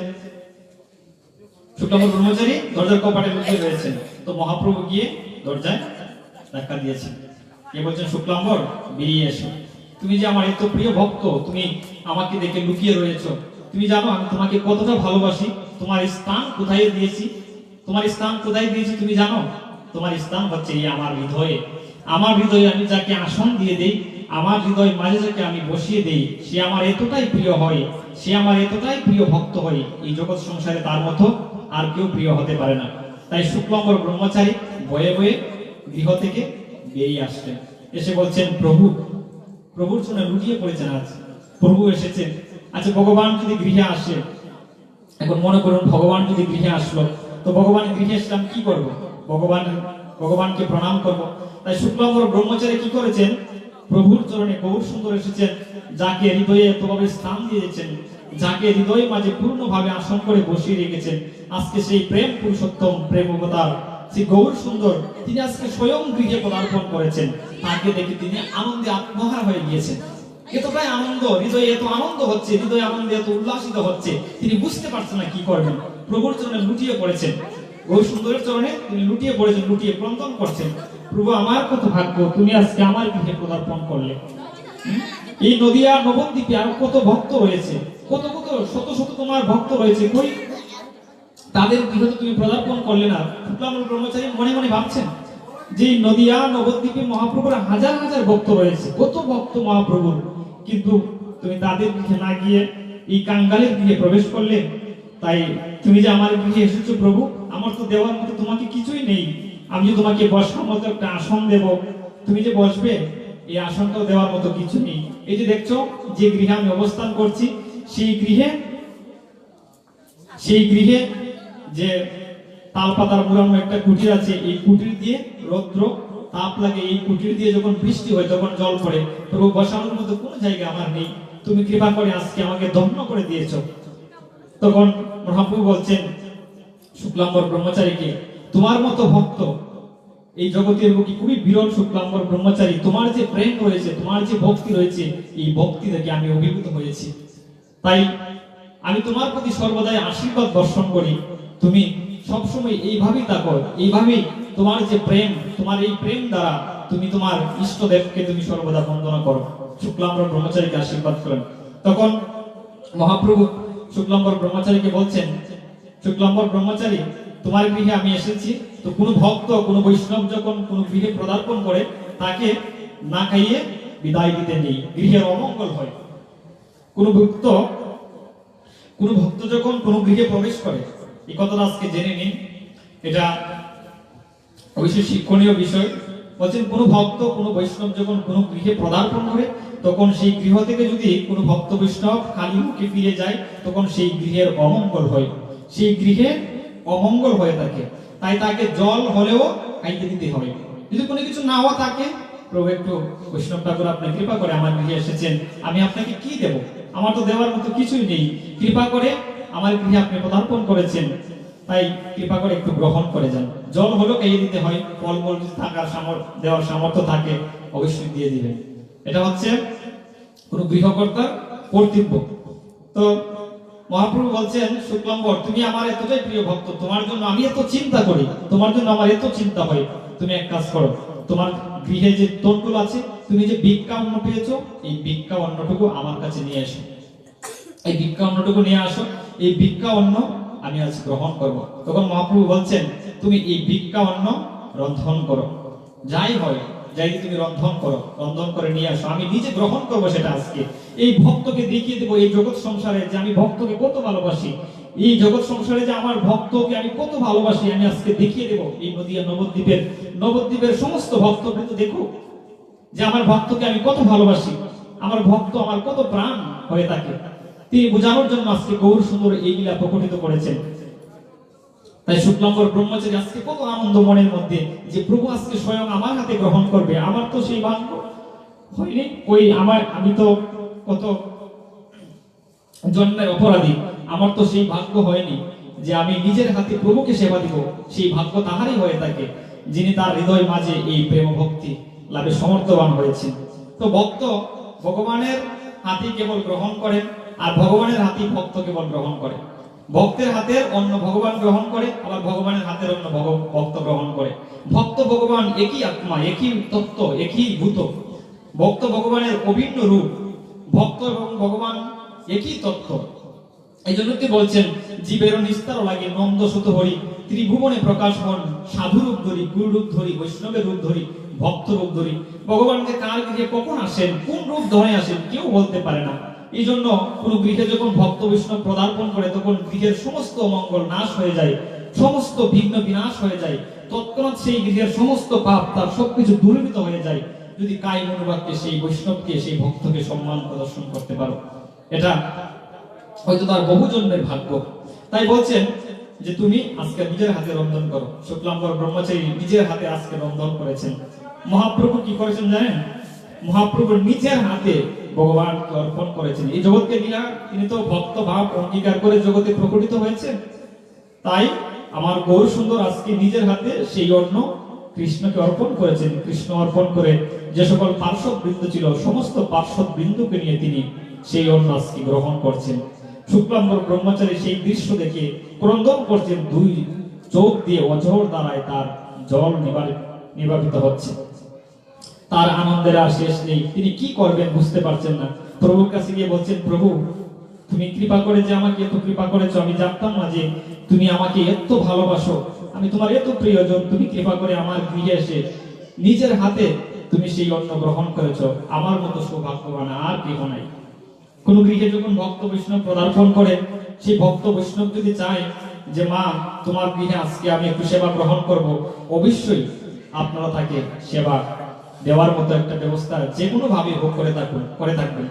আমরা গৃহে যখন আমাদের আত্মীয় স্বজন আছে, আত্মীয় স্বজনরা যখন আসে, আমাদের বোনের জামাই যখন আসে, আমাদের বিভিন্ন আত্মীয় স্বজন যখন আসে, মামা পিসিমা যারাই আসুক না কেন, আমরা তাদেরকে কত কিছু ঋণ করে হলেও আমরা তাদেরকে ভালো খাবার খাইয়ে দিই। কিন্তু ভক্ত বৈষ্ণব যখন আসে, তখন আমরা তাদের প্রতি কি করি? অনাদর করি। তাদেরকে আমরা বলি না, প্রভু আজকে রাতটা আমার এই গৃহে থেকে আপনি একটু সেবা গ্রহণ করুন। আমরা এটা আসলে বুঝি না। ভক্ত বৈষ্ণব যে আমাদের কত আপন, এবং ভক্ত বৈষ্ণব গৃহে পদার্পণ করলে জীবের কি হয়, সেই গৃহের কি হয়, সেই তত্ত্ব আমরা জানি না। সেই তত্ত্ব যদি জানতাম, আমরা গৃহে ভক্ত বৈষ্ণবকে অবশ্যই আমন্ত্রণ করতাম। একজন ভক্ত যখন গৃহে পদার্পণ করে, আমি বলেছিলাম যে গৃহের সমস্ত মঙ্গল নাশ হয়ে যায়, সমস্ত পাপ তার বিনাশ হয়ে যায়। আর সেই গৃহে যদি এক রাত্রি কোনো উত্তম অধিকারী সাধু জ্ঞাপন করে, তাহলে বলছেন আমাদের শাস্ত্র, তার গৃহের সমস্ত অমঙ্গল তো নাশ হবে, এবং সমস্ত বিঘ্ন তো নাশ হবে, এবং সাথে সাথে তার মধ্যে কৃষ্ণ প্রেম লাভ হয়ে যায়। সাথে সাথে তাই সেই গৃহকর্তার কৃষ্ণ প্রেম লাভ হয়ে যায়। তাই বলছেন শুক্লাম্বর ব্রহ্মচারীর গুণাবলী কীর্তন করিতে করিতে তাহার জমি হইতে মুষ্টি কম্বল মহাপ্রভু চিবাইতে লাগিল। তো বলছেন নিত্যকাল ভক্তের দ্রব্যই পরমাগ্রহের সহিত গ্রহণ করিয়া থাকেন, অভক্তের দ্রব্যের প্রতি দৃষ্টিপাত করেন না। মহাপ্রভু বলছেন, এখানে আচার্যগণ লিপিবদ্ধ করেছেন, নিত্যকাল মানে প্রতিদিন মহাপ্রভু শুধু ভক্তের অন্নটুকু গ্রহণ করেন। ভক্তের অন্ন ভগবান গ্রহণ করেন, কিন্তু অভক্তের অন্ন কখনো ভগবান গ্রহণ করেন না। অভক্তের অন্ন ভগবান কখনো কি করে না? গ্রহণ করে না। অভক্ত দুর্যোধন দাপর লীলায় যখন ভগবান কৃষ্ণ যুদ্ধের পূর্বে, ভগবান কৃষ্ণ যখন যুদ্ধের পূর্বে তিনি হস্তিনাপুরে যাবেন, তো হস্তিনাপুরে গিয়েছেন, দুর্যোধন তাকে নিমন্ত্রণ দিয়েছেন, পঞ্চব্যঞ্জন অনেক কিছু রন্ধন করেছেন। তো দুর্যোধন ভাবছেন কি, শকুনি আর দুর্যোধন তারা দুজন যুক্তি করেছে, যদি বাসুদেব কৃষ্ণকে আমরা নিমন্ত্রণ করে আমাদের দিকে আনতে পারি, তিনি যদি আমাদের প্রতি সন্তুষ্ট হয়ে যায়, আমাদের পক্ষে চলে আসে, তাহলে বিজয় লাভ আমাদেরই হবে। দুর্যোধন এবং শকুনি মনে মনে চিন্তা করছেন, তারা ভাবছেন যদি আমাদের গৃহে এসে একবার এসে যায়, আমাদের নিমন্ত্রণ তিনি গ্রহণ করে নেই, তাহলে আমাদেরই বিজয় হবে। বৎস, তুমি এক কাজ করো, তুমি বাসুদেব কৃষ্ণকে নিমন্ত্রণ করো। তো বাসুদেব কৃষ্ণকে তিনি নিমন্ত্রণ করেছেন। বাসুদেব কৃষ্ণ হস্তিনাপুরে প্রবেশ করলেন। তো হস্তিনাপুরে প্রবেশ করে দুর্যোধনের সঙ্গে যখন সাক্ষাৎ হলো, পঞ্চমের অনেক কিছু রন্ধন করেছে, তো দুর্যোধনের সঙ্গে যখন সাক্ষাৎ হলো, ভগবান কৃষ্ণকে বলছেন, বাসুদেব আপনি আমার গৃহে নিমন্ত্রণ গ্রহণ করুন। তখন বাসুদেব কৃষ্ণ কি বলছেন দুর্যোধনকে বাসুদেব কৃষ্ণ বলছেন, দুর্যোধন আজকে আমার খিদে নেই, পঞ্চব্যঞ্জন অনেক কিছু রন্ধন করেছেন। তো ভগবান কি বলছেন দুর্যোধনকে, দুর্যোধন আজকে আমার খিদে নেই, আমার ইচ্ছে করছে না খেতে, আমি অন্যদিন আসবো তোমার গৃহে, আজকে চলে যাই। দুর্যোধনকে খুব সুন্দর করে বলছেন, দুর্যোধন আজকে আমার পেটে খিদে নেই, আমি অন্যদিন আসবো তোমার গৃহে এসে সেই নিমন্ত্রণ গ্রহণ করব, তুমি আজকে কৃপা করে আমাকে বিদায় দাও। তা ভগবান এই জগতের বুকে লীলা করে দেখিয়ে দিয়েছেন যে অভক্তের দ্রব্য তিনি গ্রহণ করেন না, কারণ দুর্যোধন ছিলেন কলি, অভক্ত, তার হৃদয়ে প্রেম ছিল না, কামনা বাসনা ছিল। আর কামনা বাসনা যার হৃদয় মাঝে থাকে, কামনা বাসনা যে হৃদয়ে থাকে, সেই হৃদয়ে কখনো ভগবান প্রকটিত হয় না, সেই গৃহে ভগবান কখনো প্রকটিত হয় না। যতই আমরা অন্ন ব্যঞ্জন রন্ধন করে দিই না কেন, যদি সেই অন্ন ব্যঞ্জনের মধ্যে কামনা বাসনা যুক্ত থাকে, ভগবান বলছেন আমি তাকে কৃপা করি না। এই জন্য দুর্যোধন সেই কথা দুর্যোধনকে বলে ভগবান বাসুদেব কৃষ্ণ তখন চললেন কার গৃহে? পরাশরী দেবীর গৃহে। পরাশরী দেবী কে? যিনি বিদুরের পত্নী পরাশরী দেবী। বিদুর কে ছিলেন? বিদুর দাপর লীলায় যিনি তখনকার সময়ে মন্ত্রী ছিলেন, ধর্মমন্ত্রী বিদুর। সেই বিদুরের গৃহে পদার্পণ করেছেন। তো বিদুরের গৃহে যখন পদার্পণ করেছেন বাসুদেব কৃষ্ণ, তো বিদুরের স্ত্রীর নাম হচ্ছে পরাশরী দেবী। পরাশরী দেবী তখন গঙ্গায় জল আনতে গিয়েছেন, তিনি কলসি করে গঙ্গায় জল আনতে গিয়েছেন। গঙ্গায় যখন জল আনতে গিয়েছেন, তো বাসুদেব কৃষ্ণ আজকে গৃহে পদার্পণ করেছেন। হঠাৎ তিনি যখন দরজার সামনে আসলেন, তিনি দেখতে পাচ্ছেন অদূর থেকে তিনি দেখতে পাচ্ছেন যে আজকে তার গৃহে কোটি সূর্য সম এক আলোর জ্যোতি দেখা যাচ্ছে। কারণ স্বয়ং ভগবান কৃষ্ণ, যার অঙ্গচটাই এই জগৎ সংসারে আলোকিত হয়ে আছে। একটা সূর্য যদি এই অনন্ত এই পৃথিবীকে আলোকিত করতে পারে, এই ব্রহ্মাণ্ডকে আলোকিত করতে পারে, তাহলে যিনি স্বয়ং ভগবান, যিনি কোটি চন্দ্র কোটি সূর্য সম, তার অঙ্গচটাই অবশ্যই তার গৃহ আজকে আলোকিত হবে। তিনি দূর থেকে দেখতে পাচ্ছেন আজকে আমার গৃহে কি সৌভাগ্যের উদয় হলো, আজকে আমার গৃহে কোটি সূর্য সময় এক আলো প্রকটিত হচ্ছে। তিনি দূর থেকে দেখতে পাচ্ছেন, এক নয়নে তিনি তাকিয়ে আছেন। ধীরে ধীরে যখন তিনি গৃহে পদার্পণ করতে লাগলেন, হঠাৎ তিনি দেখছেন আজকে আমার গৃহে বাসুদেব কৃষ্ণ পদার্পণ করেছেন। আহা কি ভাগ্য আমার! তিনি মনে মনে চিন্তা করছেন, আহা কি ভাগ্য আমার, আজকে বাসুদেব কৃষ্ণ আমার গৃহে পদার্পণ করেছেন, আমার কি সৌভাগ্যের উদয় হলো। স্বয়ং ভগবান কৃষ্ণ আমার গৃহে পদার্পণ করেছেন। তিনি কি করবেন বুঝতে পারছেন না। ওই যে শুক্লাম্বর ব্রহ্মচারী গৃহে যখন মহাপ্রভু প্রবেশ করলো, তিনি কি করবেন বুঝতে পারছেন না, এতটাই দরিদ্র। তেমনি ভাবে বিদুর যদিও এই হস্তিনাপুরের মন্ত্রী ছিলেন, ধর্মমন্ত্রী ছিলেন, তথাপি তিনি এই রাজ্যের কোনো কিছু ভোগ করতেন না। এতটা ভগবানের প্রতি ভক্তি ছিল, ভগবানের প্রতি তার এতটা প্রেম ছিল, তিনি এই রাজ্যের কোনো অন্ন গ্রহণ করতেন না, তিনি বিজ্ঞানে জীবন নির্বাহ করতেন। বিদুর মহারাজ তিনি এই রাজ্যের, তিনি ধর্মমন্ত্রী হলেও তিনি কোনো টাকা পয়সা, অর্থ, দণ্ডলত, বৃত্ত বিভোগ কোনো কিছুই এই রাজ্য থেকে নিতেন না। তিনি কি করতেন? বিজ্ঞানে তাহার জীবন নির্বাহ করতেন। তিনি রাজকার্য সমাপন করে, রাজবার কার্য সমাপন করে তিনি ভিক্ষা করে তার জীবন নির্বাহ করতেন। তো আজকে যখন পরাশরী দেবী দেখতে পাচ্ছেন, তিনি ভগবানকে দেখে অভিভূত হয়ে গিয়েছেন। তিনি কি করবেন বুঝতে পারছেন না, এক নয়নে ভগবানের দিকে তাকিয়ে আছেন, এক নয়নে ভগবানের দিকে তাকিয়ে আছেন। হঠাৎ তার জ্ঞান আসলো, যে আজকে ভগবান আমার গৃহে পদার্পণ করেছেন, আমি ভগবানকে কি দেব? তো বলে কিছুই নেই দেওয়ার মতো। ভগবানকে যে বসতে দেব সেটাও তিনি ভুলে গিয়েছেন। কোথায় বসতে দেবেন? কিছু নেই গৃহে বসার মতো। এতটাই তিনি কাঙ্গাল, এতটাই ভগবানের প্রতি ভক্তি প্রেম। আসলে আমরা অনেক সময় বলে থাকি, যারা কৃষ্ণ ভক্ত যারা হয়, যারা গৌরবরীর যারা ভক্ত হয়, তারা এত গরিব থাকে কেন, কাঙ্গাল থাকে কেন? বেশিরভাগই দেখবেন যারা কৃষ্ণ ভক্ত হয় বা গৌর ভক্ত হয়, গৌর কৃষ্ণ একই কথা, তো কৃষ্ণ ভক্ত যারা হয় বেশিরভাগই গরিব থাকে, কাঙ্গাল। কেন? তার কারণ কি? মহাজনগণ বলছেন, যে করে আমার আশ আমি করি তার সর্বনাশ, তবুও যে করে আমার আশ আমি হই তার দাসার দাস। ভগবান নিজ মুখে বলছেন, আমি যাকে কৃপা করে থাকি, আমি যে ভক্তকে কৃপা করি, আমি তার সবকিছু এবং সর্বস্ব হরণ করে নিই। জাগতিক যে ধন সম্পদ রয়েছে, জাগতিক যে পুত্র পরিজন, পিতা মাতা, আত্মীয় স্বজন সবকিছু রয়েছে, সবার প্রতি থেকে সেই মনটাকে আমি হরণ করে আমার চরণে নিয়ে যাই। সেটাই হচ্ছে আমার মাহাত্ম্য, সেটাই হচ্ছে ভগবানের মাহাত্ম্য। তিনি তার ভক্তকে কৃপা করে তার জাগতিক ধন জন বৃত্ত বিভব সবকিছু হরণ করে নিয়ে যান। এটা হচ্ছে ভক্তের মূল তত্ত্ব। তো ভক্তকে তিনি এইভাবে কৃপা করে থাকেন, যে ভগবানের আশ করে ভগবান তার সর্বস্ব হরণ করে নিয়ে যায়। সর্বস্ব হরণ করে নিয়ে যাওয়ার অর্থ হলো, যখন মানুষ দুঃখে থাকে, তো সর্বস্ব কোনো যদি কারো যদি ধন না থাকে, কারো যদি অর্থ না থাকে, কারো যদি বৃত্ত বৈভব না থাকে, তখন সে কি করে? ভগবানকে স্মরণ করে। যারা ধনী ব্যক্তি, আমরা জানি যে যাদের জাগতিক ধন সম্পদ রয়েছে, অনেক অর্থ, 5,000 কোটি টাকার মালিক, হ্যাঁ, 1,000 কোটি টাকার মালিক বা 10 লক্ষ টাকার সে মালিক, অনেক ধন রয়েছে, 5 তলা বিল্ডিং রয়েছে, তারা দেখবেন স্বাচ্ছন্দ্যে আনন্দে, আমরা ভাবি যে তারা স্বাচ্ছন্দ্যে রয়েছে, আনন্দ রয়েছে, ভালো গাড়ি চলছে, ভালো বাড়িতে চলছে, কিন্তু আদৌ কি তারা ভালো গাড়ি বাড়িতে ভালো আছে? ভালো নেই। তারা এই ধন পেয়ে এই ধনের কামনা বাসনায় মত্ত হয়ে থাকে, ভগবানকে ভুলে যায়। তাই ভগবান যাকে কৃপা করে থাকেন তার জাগতিক ধন সম্পদ বিত্ত বৈভব সবকিছু হরণ করে নিয়ে যায়, এই জন্যই যেন ভগবানের সর্বদা তিনি স্মরণে থাকতে পারে। তাই শুক্লাম্বর ব্রহ্মচারী ভগবানের এতটাই ভক্ত ছিলেন, তিনি ভগবান তাকে কখনো সেই ধনই প্রাপ্ত করেনি, ভগবান তাকে কখনো সেই ধন দেয়নি, যে ধন পেলে সে ভগবানকে ভুলে যাবে। এই জন্য কৃষ্ণ ভক্তরা সাধারণত কাঙ্গাল হয়ে থাকে, গরিব হয়ে থাকে, দরিদ্র হয়ে থাকে, যেন তারা সর্বদা ভগবানকে স্মরণ করতে পারে। দুঃখে থাকলে মানুষ সবচেয়ে বেশি ভগবানকে ডাকে। আমরা যখন বিপদে পড়ে যাই, সন্তানের যদি অসুখ হয়ে যায়, তখনই আমরা কাকে ডাকি? প্রভু, তুমি ছাড়া আর কোনো গতি নেই, তুমি পারো কেবল আমার পুত্রকে বাঁচিয়ে দিতে। তখন আমরা ভগবানের কাছে কত প্রার্থনা করি, কত দেবদেবীর কাছে যাই।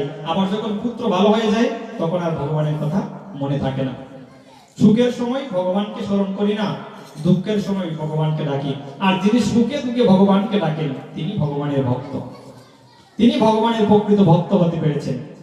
এই জন্য পরশের দেবী যখন ভগবানকে এই অবস্থা দেখতে পেলেন, তার হঠাৎ করে জ্ঞান আসলো, আরে ভগবান আমার গৃহে এসেছে, আমি ভগবানকে কি দেব? পাশেই ছিল কি? কাঁচা কলা। গণেশ উৎসবের মতো একটা কাঁচা কলাই পড়ে আছে। কাঁচা কলা কি এখন পাকা হয়নি, তো এই কাঁচা কলাটাই ভগবানের মুখে তুলে দিচ্ছেন, কাঁচা কলাটাই ভগবানের মুখে তুলে দিচ্ছেন। তিনি প্রেমে এতটাই বিহ্বল, তিনি দেখতে পাচ্ছেন না যে এই কাঁচা কলা কি খাওয়া যায়? আমরা কি কাঁচা কলা খাই? কলা পাকলে পরেই খাই। তো এই কাঁচা কলাটাই আজকে ভগবানের অধরে তুলে দিচ্ছেন, তিনি প্রেমে বিহ্বল হয়ে। অধূর থেকে হঠাৎ করে বিদুর চলে আসলেন। বিদুর হঠাৎ করে যখন গৃহে প্রবেশ করলেন, গৃহে প্রবেশ করে দেখতে পাচ্ছেন যে আজকে পরাশরী দেবী ভগবানের অধরে সেই কাঁচা কলাই তুলে দিচ্ছেন। বিদুরও এই লীলা দর্শন করে তিনি অভিভূত হয়ে তাকিয়ে রয়েছেন। তার জ্ঞান ভগবানের প্রতি নিবদ্ধ হয়ে গেছে, তিনিও আর সেই সাধারণ সেন্সে নেই, সাধারণ জ্ঞানে নেই। তার সেই হুশ হলো যে আরে ভগবান আমার দিকে এসেছে। হ্যাঁ, পরাশরী দেবীকে ডাক দিচ্ছেন, পরাশরী দেবী তুমি কি করছো? ভগবানকে তুমি সেই কাঁচা কলা তার অধরে তুমি তুলে দিচ্ছ। আমরা এতটাই কাঙ্গাল, এতটাই গরিব যে ভগবানকে আজকে স্বয়ং ভগবান আমাদের দিকে পদার্পণ করেছে, তথাপি ভগবানকে ভালো মন্দ কোনো কিছু খাওয়ার মতো আমরা ভগবানকে দিতে পারছি না। পরাশরী দেবীকে বলছেন তুমি কি করছো? তখন পরাশরী দেবী হঠাৎ তার সেন্স হলো, জ্ঞান আসলো যে আমি কি করছি, ভগবানের মুখে এই কাঁচা কলা তুলে দিচ্ছি। তখন ভগবান কি করলেন? ভগবান নিজের হাতে সেই ভক্তের কাঁচা কলা নিয়ে তিনি গ্রহণ করছেন। ভগবান তিনি দৃঢ় করে দেখাচ্ছেন যে আসলে আমি এই জগতের বুকে কেবল ভক্তেরই আমি ভগবান, আর কেউ নেই। আমি ও ভক্তের যে পঞ্চব্যঞ্জন দুর্যোধন যে ভগবানকে নিমন্ত্রণ করলেন, তো দুর্যোধনের হৃদয়ে তো প্রেম নেই, ভক্তি নেই, সে তো অভক্ত, তার হাতে পঞ্চব্যঞ্জন আমি কি করে গ্রহণ করব? সেই লীলা তিনি জগতের বুকে আজকে সবাইকে দেখাচ্ছেন। দেখো দেখো জগৎজিৎ, আজকে দেখো আমি ভগবান হয়ে আজকে সবাইকে দেখিয়ে দিচ্ছি, অভক্তের হাতে আমি পঞ্চব্যঞ্জন গ্রহণ করি না। আর ভক্ত যদি আমাকে কাঁচা কলাও প্রদান করে, সেই কাঁচা কলা আমি ভক্ত হয়ে, আমি ভগবান হয়ে খেতে বাধ্য। আজকে তিনি বিদুরকে দিয়ে এবং পরাশরী দেবীকে দিয়ে সেই লীলা দেখিয়ে দিচ্ছেন। তাই আজকে শুক্লাম্বর ব্রহ্মচারীকে দিয়ে আমার গৌর সুন্দর মহাপ্রভু, যিনি কলির পাবন অবতার, যিনি এই কলির পাপীদের জীবদেরকে উদ্ধার করার জন্য এই রাধা ভাবদূতি, রাধা সুবলিত দূতি, এই দেহ নিয়ে যিনি এই নদিয়া নবদ্বীপে প্রকটিত হয়েছেন, সেই গৌর সুন্দর আজকে শুক্লাম্বর ব্রহ্মচারীর গৃহে সেই বিজ্ঞান্য তাম্বুল গ্রহণ করছেন, তন্ডুল গ্রহণ করছেন ভগবান হয়ে। তিনি দেখিয়ে দিচ্ছেন যে ভক্ত আমার প্রাণ, ভক্ত ছাড়া আমার আর কেউ নেই, আমি ভক্তের সবকিছু গ্রহণ করি। ভক্তের যে বিজ্ঞান্য, এই বিজ্ঞান্য নিয়ে তো ভালোবাসি। কারণ কি জানেন না? যারা প্রকৃত বৈষ্ণব হয়, যারা প্রকৃত ভক্ত হয়, আপনারা জানেন কিনা, যারা বৃন্দাবনে যদি কখনো গিয়ে থাকেন, বৃন্দাবনে যারা গিয়েছেন, আসলে আমি দেখলে কখনো কখনো অবাক হয়ে যায় যে বৃন্দাবনে এখনো এমন কিছু সাধু মহাত্মা যারা রয়েছে, যারা আমরা ইউটিউব বা বিভিন্ন ফেসবুক বিভিন্ন এগুলো যারা ইউজ করি, বিভিন্ন পেজ রয়েছে বৃন্দাবনের, বিভিন্ন ভক্তদের সাথে আমার পরিচয় আছে। যখন সেই পেজগুলো থেকে লাইভগুলো দেখি, অবাক হয়ে যায় যে তারা কত ভগবানের কতটা ভজন করেন। এই কেহ কেহ কোনো সাধু এক জায়গায় বসে 108 দণ্ডবোধ করছেন। আমরা যে ভগবানকে শুয়ে প্রণাম করে লম্বা হয়ে এক জায়গার মধ্যে 1008 বার কেউ প্রণাম করছে, এক জায়গায় 1000 হাত, কেউ 84 ক্রুশ 84 মাইল ব্রজধাম পরিক্রমা করছে, কেউ বা 21 কিলোমিটার গিরি গোবর্ধন এভাবে পরিক্রমা করছে। তারা সারা দিন শেষে যখন পরিক্রমা শেষে মাধুকরী করে, যাহাই মাধুকরী হয় তাহাই কে জীবন ধারণ করে।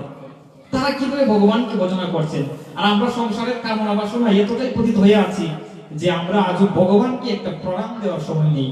এই 7 দিন 9 দিন ব্যাপী এখানে হরিকথা আস্বাদন হচ্ছে, এই গ্রামের আশেপাশে বা এই গ্রামে যারা ভক্তবিন্দু রয়েছে সকলে যদি আসতো, হরিকথা এসে শ্রবণ করতো, কত আনন্দ হতো। ভক্ত তখনই আনন্দ হয় ভগবানের, যখন ভক্তরা এসে তার ধামে প্রবেশ করে। এত দাম, নবসৃষ্ট বৃন্দাবন ধাম এটা। এই ধামে যখন ভক্ত আসে ভগবানের তখনই আনন্দ হয় যখন ভক্ত এসে সেই ধামে প্রবেশ করে। তো ভক্ত যখন ভজন করে তখন ভগবানের হৃদয়ে আনন্দ হয়, ভগবান তখন আনন্দিত হন, উল্লাসিত হন তিনি। তো ভক্ত ছাড়া তো ভগবানের আনন্দ নেই। তো এত হাজার হাজার গ্রামের মানুষ রয়েছে, আশেপাশে অনেক ভক্তবিন্দু রয়েছে, সকলেই আসলে খুবই আনন্দ হতো। যারা আশেপাশে ঘোরাফেরা করছেন সকলেই কৃপা করে বসুন, এসে ভগবানের কথা শ্রবণ করুন। ভগবানের কথা শ্রবণ করলে জীবের কি হয়, আসলে এই কথাগুলো এই জন্যই জানা প্রয়োজন। আমাদের ভগবানের কথার প্রতি রুচি আসে না, আমরা কেন ভগবানের কথা শ্রবণ করব? এক জায়গায় বসলে দেখবেন, যখন আমরা চায়ের দোকানে বসি, চায়ের দোকানে বসলে পরে শুধু রাজনৈতিক কথা, অমুক বড় না তমুক বড়, হে ভালো না হে খারাপ, হে মন্দ না হে ছোট, এরকম রাজনৈতিক কত কথাবার্তা আমরা বলে থাকি। আমাদের বয়সে যারা যুবক রয়েছে, যারা আমরা এক জায়গায় যখন বসি, কত আম কথা, কত বাজে কথা আমরা বলে থাকি। কিন্তু ভগবানের কথা কি আমরা কখনো বলি? বা এইরকম ভগবানের কথা আসরে এসে যে ভগবানের কথা শ্রবণ করবো, এরকম মন মানসিকতাও আমাদের হৃদয় মাঝে কখনো আসে না।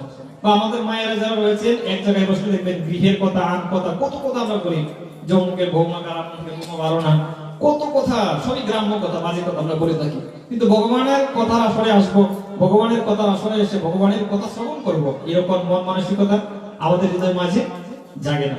সেটা হচ্ছে আমাদের দুর্ভাগ্য। এই জন্যই তো আমাদের ভাগবত বলছেন, নিজ দেহান্ত সুলভম সুদুর্লভম। এই মনুষ্য দেহটা অত্যন্ত দুর্লভ দেহ। এই দেহ বহু জন্মের সাধনা করে পেতে হয়েছে।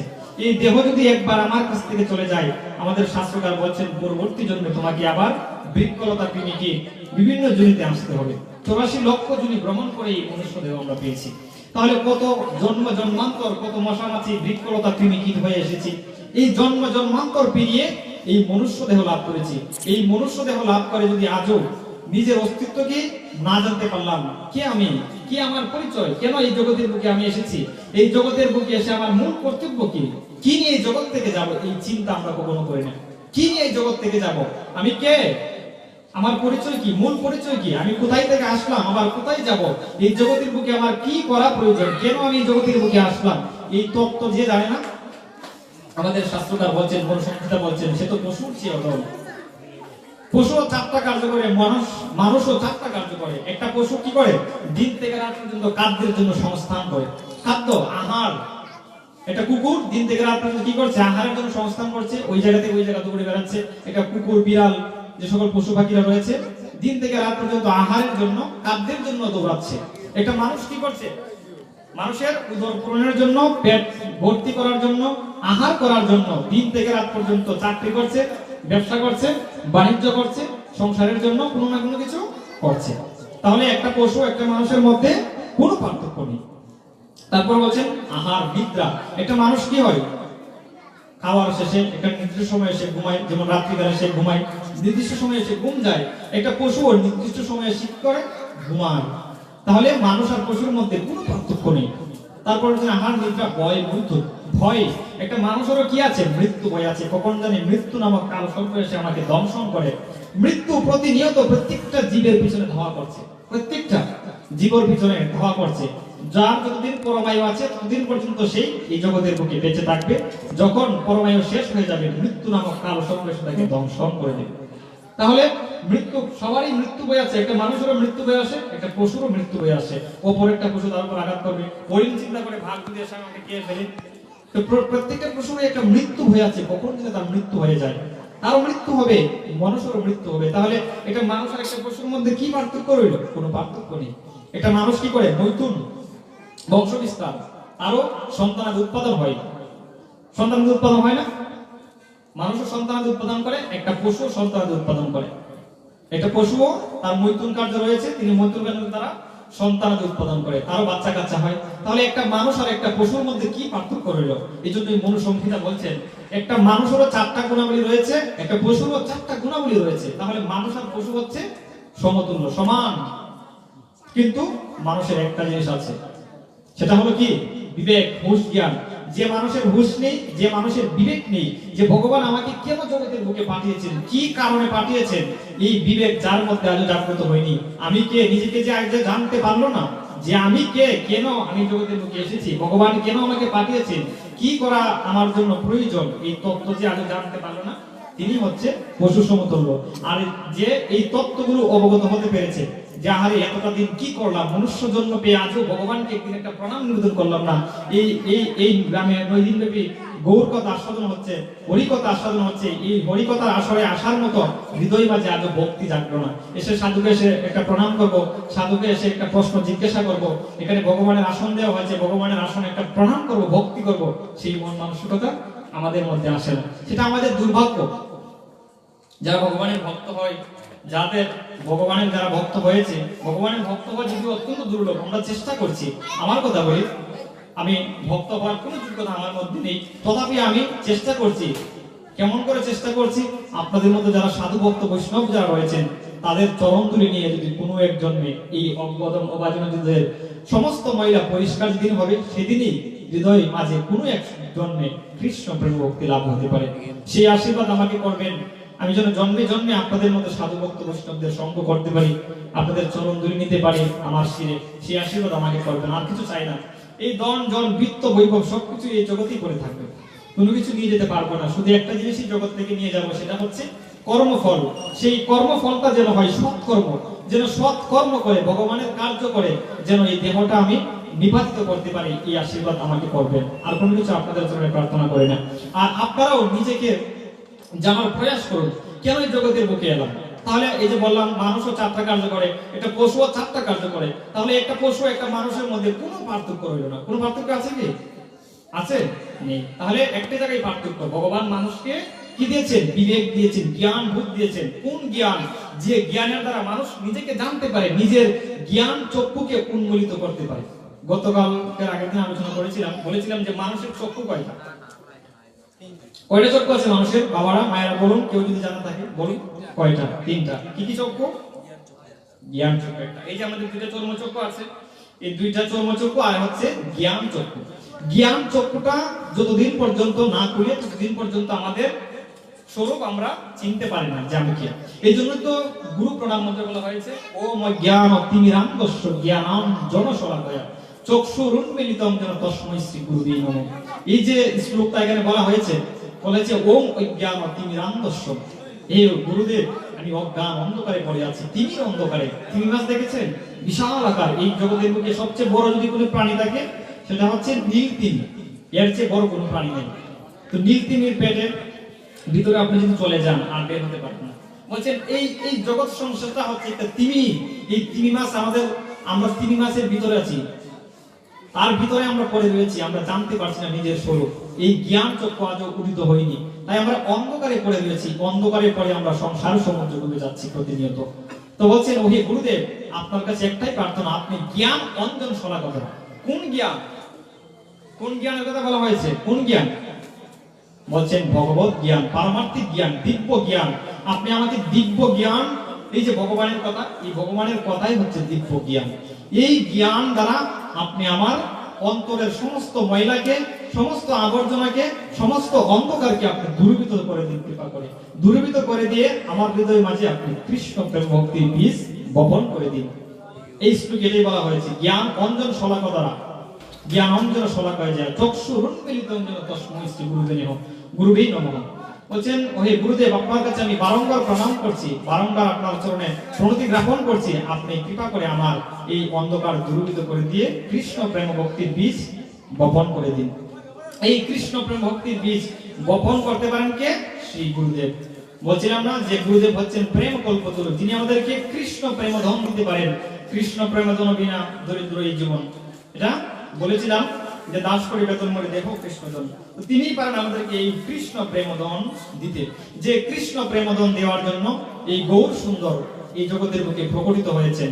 এই কলির জীব খুব সহজে কৃষ্ণ প্রেমধন লাভ করতে পারে শুধু কেবলমাত্র এই হরিকথা আস্বাদন আর হরি নামের দ্বারা। হরিকথা আস্বাদন আর হরিনামের দ্বারা, হরিনামের দ্বারা জীবের হৃদয়ের সমস্ত পাপ তাপ দূরীভূত হয়ে হৃদয়ে প্রেম ভক্তি জাগ্রত হয়। আর হরিকথার দ্বারা জীবের চক্ষু উন্মিলিত হয়, জ্ঞান চক্ষু উন্মিলিত হয়। তো জ্ঞান চক্ষু যখন উন্মিলিত হয় তখনই জীবের মধ্যে কি আসে? অনুশোচনা সৃষ্টি হয়, অনুশোচনা আসে। অনুশোচনা যখন সৃষ্টি হবে তখনই আমি বুঝতে পারবো যে আমার স্বরূপ কি, আমার কি করা প্রয়োজন এই জগতের পক্ষে। এই জন্য ভক্তবৃন্দ, এখনো অনেক সময় আছে আমাদের জীবন থেকে, প্রতিটা সময় চলে যাচ্ছে। আমরা যখন ধীরে ধীরে বড় হই, বাচ্চার যখন 1 বছর বয়স হয়, আমার যখন 1 বছর বয়স, যদিও 1 বছর বয়স হলে পরে জন্মদিন আমরা পালন করি বাচ্চাদের, বা যারা এরকম 1 বছর যদি বিবাহ হয় ইউনিভার্সিটি পালন করি, হ্যাপি ম্যারেজ ইউনিভার্সিটি। তো 1 বছর যখন হয় আমরা বলি যে সে ধীরে ধীরে বড় হতে লাগবে। যেমন বাচ্চা যদি 1 বছর আছে, 2 বছর দ্বিতীয় জন্মদিন, আমরা বলি যে আমার বাচ্চা, আমার সন্তানের 2 বছর বয়স, সে ছোট থেকে ধীরে ধীরে কি হলো? বড় হলো। বড় হলো মানে কি? আমাদের শাস্ত্রকার বলছেন তার উল্টো। বড় হওয়া মানে কি? তার জীবন বেলা থেকে এক একটা বছর চলে যাচ্ছে, এক একটা দিন চলে যাওয়া মানে তার জীবন বেলা থেকে এক একটা সময় কোন এক একটা দিন চলে যাচ্ছে। এই যে আজকের রাতটা এখানে আমরা বসে আছি, এই আজকের রাতের মতো যতগুলো রাত আমরা এই হরিকথায় দিয়েছি, হরিকথা শ্রবণ করতে পেরেছি, সেই রাতগুলো কেবল আমাদের কর্মে নিবৃত্ত হয়ে থাকবে, সেগুলোই কেবল আমাদের শেষের দিনের সম্বল, সেগুলোই কেবল আমাদের সাথে যাবে। আর যতগুলো রাত অবহেলায় কাটিয়েছি এগুলো আমাদের সাথে যাবে, কর্মফল অনুযায়ী আমরা সেই সুখ দুঃখ ভোগ করব। তো বলছেন যে এইভাবে মানুষ যখন তার কর্ম করে, এই কর্মগুলোর মাধ্যমে সে জগতের বুকে অমর হয়ে থাকতে পারে। এই কর্মের দ্বারা মানুষ অমর হয়ে থাকে, আবার সেই কর্মের দ্বারাই মানুষ নরকে গমন করে থাকে।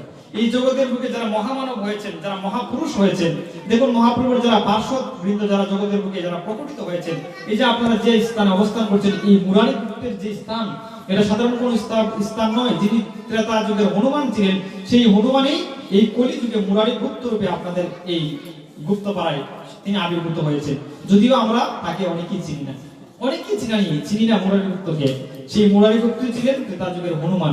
তিনি এই জগতে প্রকটিত হয়েছেন মহামানব রূপে, মহাপুরুষ রূপে আবির্ভূত কেন হয়েছেন? জগতে সংসারী জীবদেরকে উদ্ধার করার জন্য, উদ্ধার করার জন্য তিনি প্রকটিত হয়েছেন। কিন্তু আজও তাকে আমরা চিনতে পারলাম না। চিনব কি করে? কখনো তো সাধু সঙ্গের আসরে আসি না, সাধু সঙ্গের আসরে এসে বসি না। যদি সাধু সঙ্গে আসতাম, সাধু সঙ্গের আসরে এসে বসতাম, বসে হরিকথা শ্রবণ করতাম সাধুর শ্রীমুখ থেকে, অবশ্যই আমরা সেটা জানতে পারতাম, সেটা বুঝতে পারতাম, যেটা আমরা বুঝতে পারতাম। তার জন্য আমাদের কি করা প্রয়োজন? বলছেন সাধু সঙ্গে আসা প্রয়োজন। এই জন্য সাধু সঙ্গে সবার ভাগ্য হয় না। মহাভারত একটা শ্লোক আছে, যেটা আমরা প্রসাদ যখন আমরা গ্রহণ করি ভক্তরা, তখন এই শ্লোক আমরা উচ্চারণ করি, মহাপ্রসাদ গোবিন্দে নাম ব্রহ্মণি বৈষ্ণবী স্বল্প পূর্ণাঙ্গতম রাজন বিশ্বাস নেব যাইতে। এই শ্লোকটা মহাভারতের একটা শ্লোক। তখন এই শ্লোকটার অর্থটা খুবই চমৎকার। বলছেন মহাপ্রসাদী গোবিন্দে নাম ব্রহ্মণী বৈষ্ণবী স্বল্প পূর্ণাং অবদান রাজন বিশ্বাস নেব যাইতে। এরপরে বলেন যে শরীরে বিদ্যা জাল ধরেন্দ্র দাহিকাল বলে থাকি। তো এই শ্লোকটার অর্থটা এতটাই চমৎকার। বলছেন মহাপ্রসাদ, মহাপ্রসাদ কাকে বলা হয়? মহাপ্রসাদ যখন আমরা ভোগ নৈবেদ্য ভগবানের জন্য অর্পণ করি, ভগবানের কাছে অর্পণ করি, ভগবান যখন সেই ভোগ গ্রহণ করে, তখন পরবর্তীকালে আবার শ্রী গুরুদেবকে সেই ভোগ নিবেদন করা হয়। তো ভগবানকে নিবেদন করার পর যখন গুরুদেবকে নিবেদন করা হয়, ভক্ত বৈষ্ণবকে পরে নিবেদন করা হয়, তখন সেটা মহাপ্রসাদ হয়। ভগবান গ্রহণ করলে প্রসাদ হয়, আর ভগবানের পরে যখন ভক্ত গ্রহণ করে তখন সেটা কি হয়? মহাপ্রসাদ হয়। তো মহাপ্রসাদ গোবিন্দে, মহাপ্রসাদ আর হচ্ছে গোবিন্দ। বলছেন গোবিন্দকে, তিনি হচ্ছেন পরমেশ্বর ভগবান শ্রী গোবিন্দ। মহাপ্রসাদী গোবিন্দে নাম ব্রহ্মণী বৈষ্ণবে, আর হচ্ছে কি ভগবানের নাম। ভগবানের যে আমরা নাম বলে থাকি, হরে কৃষ্ণ বলি কিনা কেন, যেটাই বলি না কেন, গোবিন্দ বলি, কৃষ্ণ বলি, বাসুদেব বলি, যেটাই বলি না কেন, ভগবানের যে নাম রয়েছে। তারপর বলছেন নাম ও ব্রহ্মণী বৈষ্ণবে, নাম ব্রহ্মণী কি বৈষ্ণব, বৈষ্ণবের কথা বলছেন। এই যে এই চার প্রকার বস্তুতে কার বিশ্বাস হয় না?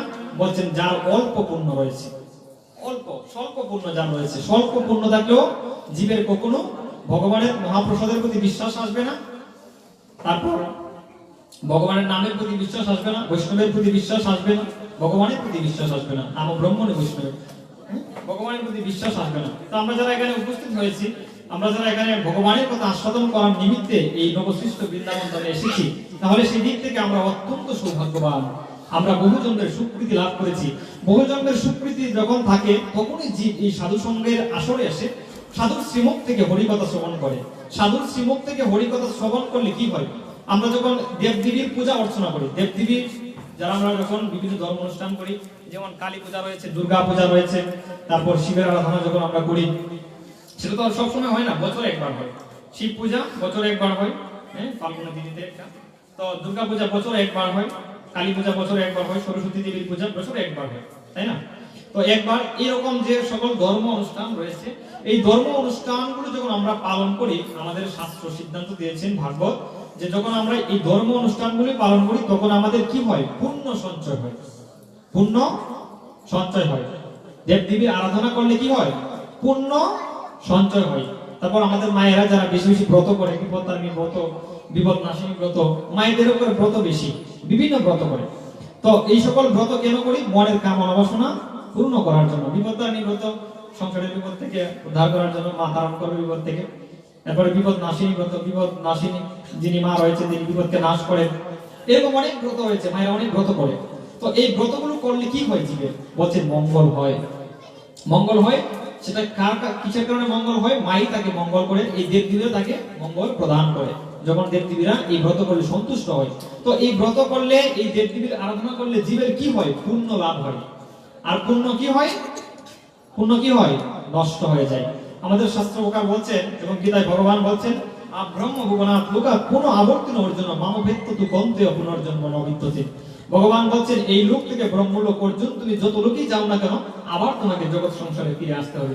কেউ যদি দেবদেবীর আরাধনা করে, কেউ যদি দুর্গা দেবীর আরাধনা করে, তাহলে সে দুর্গা দেবীর কাছে যাবে। শিবের আরাধনা করলে শিবলোকে যাবে, ব্রহ্মার আরাধনা করলে ব্রহ্মলোকে যাবে, চন্দ্রদেবের আরাধনা করলে চন্দ্রলোকে যাবে, সূর্যদেবের আরাধনা করলে সূর্যলোকে যাবে। কিন্তু ভগবান বলছেন মামভেত্ত তু কন্তেয় পুনর্জন্ম ন বিদ্যতে। আর বলছেন কি? ব্রহ্ম ভুবনাৎ লোকা পুনঃ আবর্তন অর্জুন। বলছেন এই লোক থেকে ব্রহ্মলোক যত লোকই যাও না কেন অর্জুন, তোমাকে আবার ফিরে আসতে হবে। তার মানে কি? দেবদেবীর পূজা অর্চনা করলে পুণ্য সঞ্চয় হয়। আর পুণ্য যখন সঞ্চয় হয়, যখন মানুষ স্বর্গে যায়, দেবদেবীর কাছে যায়, তখন সে বসে থাকে না, ভোগ করে সেখানে গিয়ে। দেবদেবীর কাছে যখন চলে যায় তখন সে ভোগ করে, আর ভোগ করলে ধীরে ধীরে পুণ্য কি হয়? নষ্ট হয়ে যায়, ক্ষয় হয়ে যায়। আবার কি হয়? এই জন্যই তো ভগবান বলছেন ব্রহ্মার কাছে গেলে তোমাকে আবার জগতে ফিরে আসতে অর্জুন। তাই কি বলছেন? মাম উপেত্ত তু কন্তেয় পুনর্জন্ম ন বিদ্যতে। বলছেন আমার জন্য যদি কেউ শরণাগত হয় অর্জুন, আমি সেই ভক্তকে আমার জন্য ডাক দিই। মমভেত্ত তু কন্তেয়, তাকে এই জগৎ সংসারে পুনরায় আসতে হয় না। এই জগৎ সংসারের এই দুঃখগ্রস্ত জ্বালা যন্ত্রণাময় সংসারে তাকে আর জন্মগ্রহণ করতে হয় না। জন্ম মৃত্যু তার নির্বাপন হয়ে যায়, বারণ হয়ে যায়, কেউ যদি কেবলমাত্র ভগবান শ্রী গোবিন্দের চরণে শরণাগত হয়। শরণাগতটাই হচ্ছে মূল। তার জন্য শ্লোকটা কেন বললাম? বোঝানোর জন্য যে পুণ্যটা আসলে কি, পুণ্য করলে কি হয়। আপনি কাউকে দান করছেন, সমাজের যারা গরিব লোক রয়েছে তাদেরকে বস্ত্র দান করছেন, অন্ন দান করছেন, গাভী দান করছেন, এগুলো দান করলে কি হয়? মানুষ স্বর্গলোকে যায়। স্বর্গ তো খুব নৈকট্যে, খুব কাছে স্বর্গ। আমরা যে ব্রহ্মাণ্ডে আছি, এই ব্রহ্মাণ্ডে 14টা ভুবন রয়েছে। এই ব্রহ্মাণ্ডটাও আলোচনা করলে বুঝতে পারবে যে স্বর্গ কতটুকু কাছে। তো আমরা যে লোকে আছি, আমাদের নিচে আরো 7টা লোক আছে, আমাদের নিচে আরো 7টা লোক আছে। তো 7টা লোক কি কি? অতল, বিতল, সুতল, তলাতল, রসাতল, মহাতল, পাতাল। আর পাতালের নিচে বাম দিকে হচ্ছে নরক লোক। দেখুন নরকের স্থানটা কোথায়? মানুষ পাপ করলে সবার নিচে পদার্পণ করে। নরক লোকটা কোথায়? পাতালের বাম দিকে একেবারে নিচে, নিম্ন লোক নরক লোক। আর আমাদের উপরে কি আছে? আমরা হচ্ছি ভূলোক, মানে হচ্ছে কি মর্তলোক, জম্বুদ্বীপ যাকে বলা হয়, যে জম্বুদ্বীপে মনুষ্য, কৃমিকীট সমস্ত প্রাণীর নিবাসস্থল। সেখানে সব ধরনের জীব জন্তু থেকে শুরু করে পশু পাখি, কৃমিকীট সবাই বাস করে, তাই তো? সব জীব জন্তু এখানে আছে, সবাই আছে, সব প্রকৃতির জীব। তো এই লোকে বাস করে। এরপরে হচ্ছে ভুবলোক, এখানেও মহাত্মাগণ, পূর্ণ ব্যক্তিগণ যায়। এরপরের যে লোকটা, মানে আমাদের উপরের যে লোকটা, এর উপরে যে 3 নম্বর যে লোকটা, এই লোকটা হচ্ছে স্বর্গলোক। তাহলে স্বর্গটা কত কাছে? স্বর্গ যাওয়া অনেক সহজ। পুণ্য করলে জীব স্বর্গে যেতে পারে। আপনি পুণ্য যদি সঞ্চয় করতে পারেন, ধন দৌলত এগুলো দান করেন, যজ্ঞ করেন, দেবদেবীর পূজা অর্চনা করেন, আপনি যে কোনো ভাবে সরে যেতে পারবেন পুণ্য অর্জন করলে। পাপের যখন পুণ্যের পাল্লা ভারী হয়ে যাবে, আপনার পাপ যখন আপনি বিচারের কাঠগড়ায় দাঁড়াবেন মৃত্যুর পর, তখন আপনাকে বিচার করা হবে যমরাজের আলোয় নিয়ে। তখন আপনার পাপ পুণ্য বিচার করা হবে। পাপ এবং পুণ্য, আপনার পাপ বেশি না পুণ্য বেশি, পাপের চেয়ে যখন পুণ্যের পরিমাণ বেশি হবে, তখন কি হবে?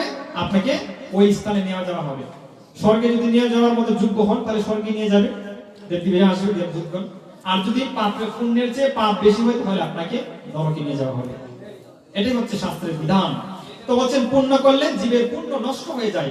কিন্তু আমরা যারা এই সাধু সঙ্গে এসেছি, হরি কথা শ্রবণ করছি, যারা আমরা হরি নাম জপ করি, যারা আমরা ভগবানের কথা শ্রবণ করছি, ভগবানের নাম জপ করি, ভগবানকে প্রণাম করি, ভগবানের ভক্ত হওয়ার জন্য চেষ্টা করছি, গোবিন্দ বলছেন আমি তাদেরকে কোথায় স্থান দিই? আমার হৃদয় মাঝে এবং আমার শ্রীচরণ কমলে স্থান দিই।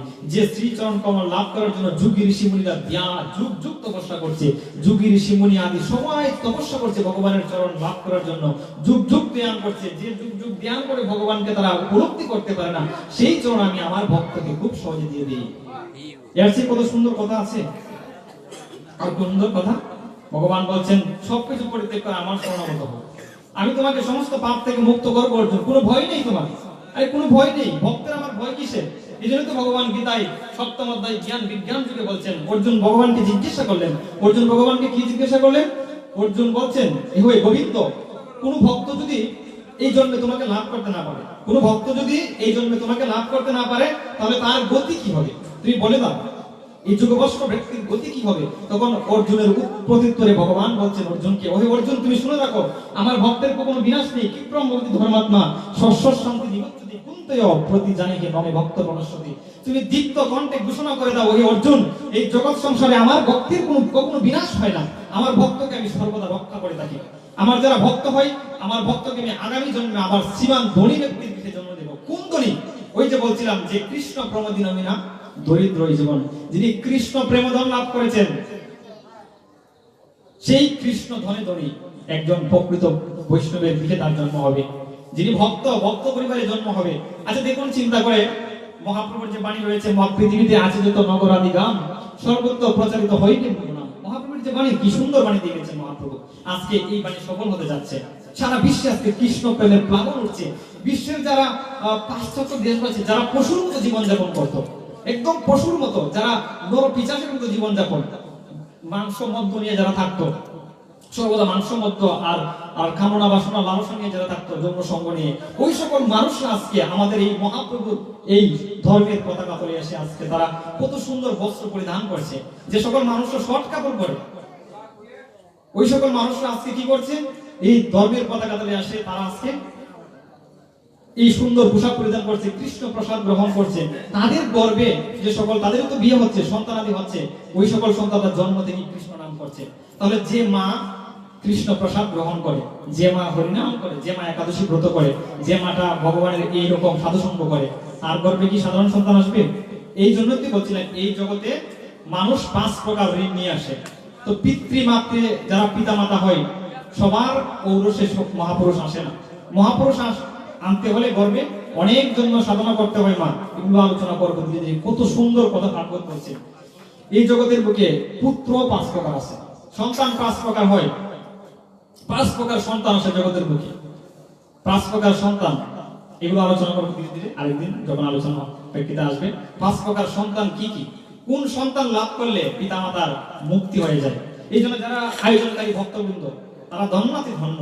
তাদের পিতৃভক্তিগুলোর উদ্দেশ্য করে তারা যে বছরে যে একটা অনুষ্ঠান করেন, বছরে বৈষ্ণব সেবা গৃহে বৈষ্ণবরা পদার্পণ করেন, হরিকথা আসর বসিয়েছেন, তাদের পিতামাতার আশীর্বাদ রয়েছে। এটাই তো সন্তানের কর্তব্য, এটা তো সন্তানের মূল কর্তব্য। পিতামাতা যখন গত হয়ে যায়, তখন পিতামাতার প্রতি যে আমাদের ঋণ থাকে যায়, আমাদেরকে জন্ম দিয়েছেন, সেই মায়ের 1 ফোঁটা দুধের ঋণ শোধ করার মতো আমাদের মতো সন্তানের চামড়া বিক্রি করলে হবে না। নিজেকে বিক্রি করে দিলেও মায়ের 1 ফোঁটা দুধের ঋণ শোধ করা সম্ভব নয়। তাহলে সেই ঋণ আমরা কি করে শোধ করব? এই যে কার্যটি করেছেন আয়োজনকারী যে সকল ভক্তবৃন্দ যারা রয়েছে, তারা অত্যন্ত সৌভাগ্যবান। তারা পিতৃমাতৃ ঋণ তো কখনো শোধ করা সম্ভব নয়, তবুও যে পিতা মাতার প্রতি যে দায়বদ্ধতা রয়েছে, তারা সেই কার্যটি করছেন। তারা সেই দিক থেকে অত্যন্ত সৌভাগ্যবান, অত্যন্ত সৌভাগ্যবান। তারা সাধারণ কোনো মানুষ নয়। জগতে অনেক ব্যক্তি আছে যাদের অনেক দ্বন্দ্ববোধ আছে, কিন্তু এরকম মন মানসিকতা থাকে না যে একটা ভাগবত কথা অনেক টাকার মালিক, হাজার হাজার টাকার মালিক, কোটি কোটি টাকার মালিক, কিন্তু এরকম মন মানসিকতা হয় না যে হরিকথা আসর হবে, ভক্ত বৈষ্ণবরা আগমন হবে, আসবে, সেখানে হরিকথা বলবে, এরকম হয় না। এরকম যারা করতে পেরেছে তারা অত্যন্ত সৌভাগ্যবান। তো এই জগতের বুকে মানুষ 5 প্রকার ঋণ নিয়ে আসে। এই 5 প্রকার ঋণও একদিন আলোচনা করব, সম্পূর্ণ তথ্য 5 প্রকার ঋণগুলো কি কি। এই ঋণগুলো যদি আমরা শ্রবণ করি, আসলে কি কি ভাবে আমরা ঋণ, ভগবানের কাছে আমরা ঋণী হয়ে আছি, গুরুদেবের কাছে ঋণী হয়ে আছি, পিতৃমাতৃ ঋণ নিয়ে এসেছি, দেবতাদের কাছে আমরা ঋণী হয়ে আছি। এই যে দেখুন, দেবতারা আমাদেরকে কি দিচ্ছে, আলো দিচ্ছে, বাতাস দিচ্ছে, সবকিছু প্রদান করছে। তাহলে 1 মিনিটের জন্য, কেবলমাত্র 1 মিনিটের জন্য যদি পবন দেয়, এই বায়ু দেবতা হচ্ছে প্রবন্ধে, যিনি আমাদেরকে অক্সিজেন প্রদান করেন, 1 মিনিটের জন্য যদি বায়ু বন্ধ হয়ে যায়, তাহলে পৃথিবীর সমস্ত জীব মারা যাবে। যাদের প্রাণ আছে সমস্ত জীব তৎক্ষণাৎ মারা যাবে, 1 মিনিটের জন্য বন্ধ হয়ে যায়। হয়তো অনেকে দম বেশি রাখতে পারে, তো ধরলাম 5 মিনিট রেখে দিলেন, এরপর তো পারবেন না, তো তখন মৃত্যু হয়ে যাবে। তাহলে ভগবান এত কিছু দিচ্ছেন, দেবতারা এত কিছু প্রদান করছেন, কই তাদের প্রতি তো আমাদের কোনো কৃতজ্ঞতা নেই, কোনো কৃতজ্ঞতা নেই। তাহলে ভগবানের প্রতি আমাদের ভক্তিটাই হচ্ছে মূল। এই জন্য ভগবান বলছেন, আমার জন্য যারা শরণ নেয় অর্জুন, আমি সেই ভক্তকে রক্ষা করি, আমি স্বয়ং তাদেরকে ওই রকম কৃষ্ণ ভক্ত মায়ের গর্ভে জন্ম দিই। এই জন্য তো মহাজন বলছেন, ওই বৈষ্ণব ঠাকুরের কাছে প্রার্থনা করছেন, আবার যদি পাঠাও বলি কৃষ্ণ ভক্ত মায়ের গর্ভে জন্ম নিয়েই করি যেন কৃষ্ণ ভক্ত মায়ের পুত্র পান। এরকম সন্তান ভগবানের কাছে প্রার্থনা করুন। বলছেন, মৃত্যুর পর যখন আমরা শ্রাদ্ধ করি, শ্রাদ্ধ করলে কি হয়? শ্রাদ্ধ শব্দের অর্থ জানেন? শ্রদ্ধা যুগ অন প্রত্যয় যুগে শ্রাদ্ধ শব্দটি এসেছে। শ্রাদ্ধ করলে কি হয়? শ্রাদ্ধে আমরা কি করি? শ্রাদ্ধে আমরা কি করি? পিতৃপুরুষের উদ্দেশ্যে পিণ্ড প্রদান করি, তাই তো? পিতৃপুরুষের উদ্দেশ্যে পিণ্ড যখন প্রদান করা হয়, পিণ্ড শব্দের অর্থ কি? প্রসাদ। কার প্রসাদ দেওয়ার কথা বলছেন? বলছেন বিষ্ণুর নৈবেদ্য প্রসাদ। সেই বিষ্ণুর নৈবেদ্য প্রসাদ ভগবানকে দিয়ে তারপর পিতৃপুরুষের উদ্দেশ্যে সেই প্রসাদ দিতে হয়। কই আমরা দিই মাছ মাংস দিয়ে ভোগ দিই, এটা হয় না। আচ্ছা, এই বিষয়ে আলোচনা করবো একদিন। তো মৃত্যুর পর যখন শ্রাদ্ধ করা হয়, শ্রাদ্ধ করলে পরে আমরা কি করি?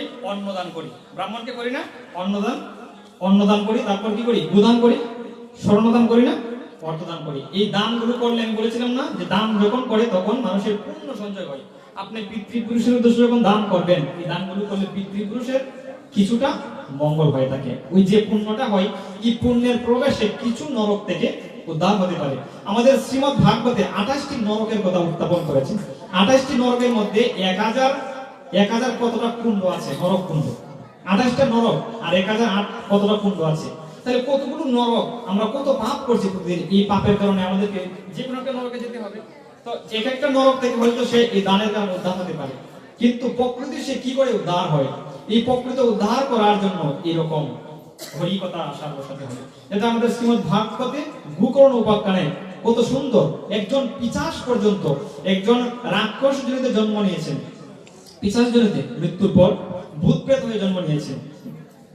তো ভূত প্রেত জনিতে হয়েও যখন তার ভাই গোকর্ণ দুন্দুলি ছিল, দুন্দুলির এরকম জন্ম হলো, তখন দুন্দুলির ভাই ছিল গোকর্ণ। এই গোকর্ণ যখন তার উদ্দেশ্যে এই 7 দিন ব্যাপী হরিকথা আসর বসিয়েছেন, এক একদিন এক একটা গাঁট ফাটলো। যখন 7 দিন পূর্ণ হয়ে গেল, তখন স্বয়ং ভগবান বৈকুণ্ঠদায়ী স্বয়ং ভগবান রথ পাঠিয়ে তার ভাইকে নিয়ে গেল। এই রাক্ষস জনি থেকে তার উদ্ধার হয়ে গেল, ভূত প্রেত পিশাচ জনি থেকে। তাহলে হরিকথার কত মাহাত্ম্য রয়েছে, ভগবানের কথা। সেই হরিকথা যত বেশি হবে জগৎ সংসারের মুখে, তত বেশি আমরা জানতে পারবো। এইভাবে যারা আমরা পিতৃমাতৃ আমাদের যারা গত হয়ে গিয়েছেন, তাদের কল্যাণে একটাই, এই কলিযুগের ধর্ম কি? মহাপ্রভু বলছেন সনাতন গোস্বামী বাদকে, এই কলির ধর্ম কি? বলছেন, জীবে দয়া নামে রুচি বৈষ্ণবের শ্রবণ, ইহা ঐতে ধর্ম আর নাহি সনাতন। কলিকালের ধর্ম বলে দিয়েছেন, বলছেন জীবে দয়া নামে রুচি বৈষ্ণবের শ্রবণ, ইহা ঐতে ধর্ম আর নাহি সনাতন। এই কলিযুগের একটাই ধর্ম, জীবকে দয়া করো। আমরা কি করছি? জীবের প্রতি হিংসা পরায়ণ হয়ে গেছি, জীব হিংসা করছি, কৃষ্ণ প্রসাদ গ্রহণ করতে পারছি না, সেটা আমাদের দুর্ভাগ্য। তো বলছেন জীবে দয়া করো, সমস্ত জীবকে দয়া করতে হবে। কৃষ্ণ প্রসাদ মানে শুধু এটা নয় যে শুধু জীবকে দয়া, বলে সমস্ত জীব, এই পৃথিবীর যা সকল জীব রয়েছে সমস্ত জীবকে দয়া করতে হবে। সমস্ত জীবে দয়া করো। জীবে দয়া নামে রুচি, ভগবানের নামের প্রতি রুচি আনো। ওই ভগবানের নামের প্রতি রুচি আসে না, ভগবানের কথা শ্রবণ করতে পারে না, 1 ঘন্টা বসে 2 ঘন্টা বসে, ভালো লাগে না। আসল কথা হলো জানেন কি, হৃদয়ে যখন কাম বাসনা পরিপূর্ণ থাকে, কাম বাসনা অতিরিক্ত পরিমাণ হয়, তখন ভগবানের কথায় আমাদের রুচি আসবে না, রুচি আসবে না, এটাই সাধারণত হয়ে থাকে। তো রুচি আসবে তখনই যখন ভগবানের কথা শ্রবণ করতে করতে হৃদয়ের এই ময়লা ধীরে ধীরে দূরীভূত হতে থাকবে। যত ময়লা পরিষ্কার হবে তত ভগবানের কথার প্রতি রুচি জাগবে, তত আসক্তি জাগবে। যত দূরে থাকি না কেন, হ্যাঁ, যত দূরে থাকি না কেন, যত জায়গায় থাকি না কেন, ওই সময়টাই ভগবানের কথার আসরে আসতে হবে। এটা হচ্ছে রুচি, জীবে দয়ার নামে রুচি, বৈষ্ণব সেবন ইহা হইতে ধর্ম আর নাহি সনাতন। এই কলিযুগের ধর্ম হচ্ছে বৈষ্ণব সেবা। যারা গৃহে, যে গৃহে বৈষ্ণব আসবে, এই গৃহে বৈষ্ণব আসলে পরে বৈষ্ণবের কৃপাতে তার গৃহের সমস্ত মঙ্গল দূরীভূত হয়ে যায়। এবং আমাদের যারা পিতৃ পুরুষগণ রয়েছে, পিতৃমাতৃ পুরুষগণ রয়েছে, তারা অধূর থেকে আশীর্বাদ করে আমাদের। পিতৃমাতৃ আশীর্বাদ ছাড়া আমরা ভাবি যে পিতামাতা গত হয়ে গিয়েছেন, তাহলে কি করে পিতামাতার আশীর্বাদ লাভ করবে?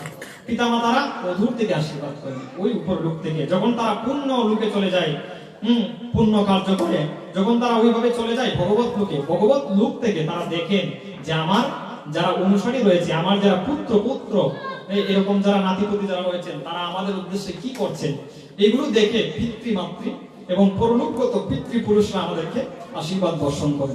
তাই এই কলিযুগে সন্তান যারা হয়, এই সন্তানের একটাই কর্তব্য, সেই কর্তব্যটাই হচ্ছে বছরে একবার হলো বৈষ্ণব সেবা, গৃহে বৈষ্ণবকে এনে বৈষ্ণবকে সেবা দেওয়া, তার মুখ থেকে হরিকথা কীর্তন করানো। এটাই হচ্ছে কলির জীবনের একমাত্র কর্তব্য। এটার মাধ্যমে পিতৃপুরুষগণ সন্তুষ্ট হয় এবং গৃহের সমস্ত অমঙ্গল নাশ হয়ে থাকে।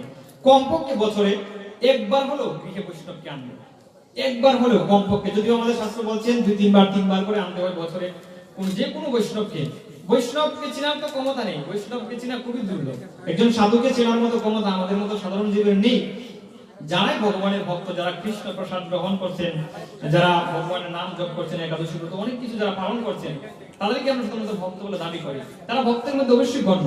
এই জন্য ভক্তের মধ্যে ক্লাসিফিকেশন দিয়েছেন উত্তম অধিকারী ভক্ত, মধ্যম অধিকারী ভক্ত, কনিষ্ঠ অধিকারী ভক্ত। যে কোনো একটা ভক্ত তিনি পর্যায়ে আছেন, তাকেও যদি আমরা গৃহে আনি তাতেও আমাদের মঙ্গল হবে। কারণ তাদের চেয়ে আমরা, আমাদের চেয়ে তিনি অনেক উন্নত। আমরা প্রসাদ গ্রহণ করতে পারি না, আমরা হরিনাম যোগ করতে পারি না, কোনো কিছু ভগবানের আইন পালন করতে পারি না, কিন্তু তারা দেখুন, একজন ভক্ত ভোরে ঘুম থেকে উঠছেন, তিনি ভোরে ঘুম থেকে উঠে তিনি স্নান কার্য করছেন, স্নান কার্য করে তিনি ভগবত নাম জপ কীর্তন করছেন, তারপর আরতি করছেন। তাহলে আমরা সাধারণত সকালবেলা বা ভোরবেলা ঘুম থেকে উঠি না, আমরা ঘুমিয়ে থাকি। সকাল 8টা 10টা 9টার সময় উঠি ব্যবসা বাণিজ্য, কারো যদি কৃষিকাজ থাকে কৃষিকাজে চলে যায়, ব্যবসা বাণিজ্য থাকে ব্যবসা বাণিজ্যে চলে যায়।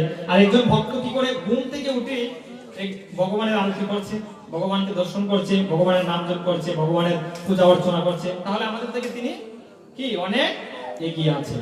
এই জন্য ভগবান বলছেন, আমার ভক্তের কোনো বিনাশ নেই, বিপ্রম ভগবতী ধর্মাত্মা শস্যশান্তি নিগচ্ছতি কুন্তেয় প্রতিজানিকে নমে ভক্ত প্রণশ্যতি। অর্জুন, তুমি দীপ্ত কণ্ঠে ঘোষণা করো যে আমার ভক্তের কখনো জগতের বুকে বিনাশ হয় না, আমি সেই ভক্তকে নিজে রক্ষা করি। কিভাবে রক্ষা করি?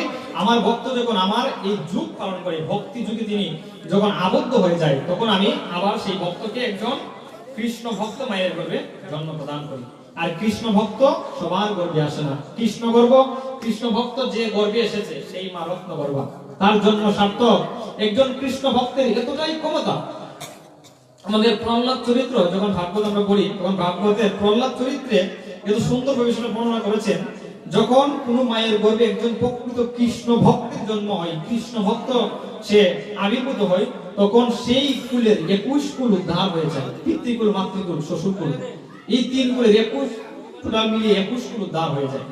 তাহলে একজন কৃষ্ণ ভক্তের কতটা ক্ষমতা! পিতৃকুলের 7 কুল উদ্ধার হয়ে যায়, মাতৃকুলের 7 কুল। যদি বিবাহ করে গৃহস্থ বৈষ্ণব হয়, তাহলে তার 21 কুল পর্যন্ত উদ্ধার হয়েছে। তাহলে যদি বিবাহ নাও করে, সে যদি পিতৃকুল মাতৃকুল রয়েছে, মাতার ওরসে তিনি জন্মগ্রহণ করেছেন, পিতৃ ওরসে এসেছেন, পিতৃকুলের 7 কুল, মাতৃকুলের 7 কুল পর্যন্ত উদ্ধার হয়ে যায়। একজন কৃষ্ণ ভক্তের এত ক্ষমতা, এই কৃষ্ণ ভক্তের এতটাই ক্ষমতা রয়েছে।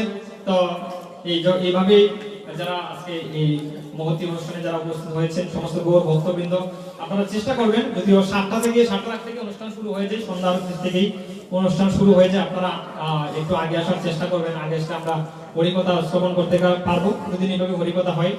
আজকে যেখানে এই কথার বিশ্রাম টানছি, আবার আগামীকাল যদি গোবিন্দ বাঁচিয়ে রাখে, তাহলে আপনাদের আশীর্বাদ নিয়ে আবার বেশি করে বসবো, আবার হরিকথা শ্রবণ করবো। সে পর্যন্ত আপনারা ভালো থাকুন। আর যদি কোনো ভুল ত্রুটি হয়ে থাকে, অবশ্যই আপনারা ক্ষমা সুন্দরের সাথে দেখবেন। আর ভুল হয়ে থাকলে অবশ্যই আপনারা ধরিয়ে দেবেন, এটা আপনাদের কাছে প্রার্থনা থাকবে। ধন্যবাদ। ভিডিওটি আপনার ভালো লাগলে লাইক, কমেন্ট এবং সাবস্ক্রাইব করুন।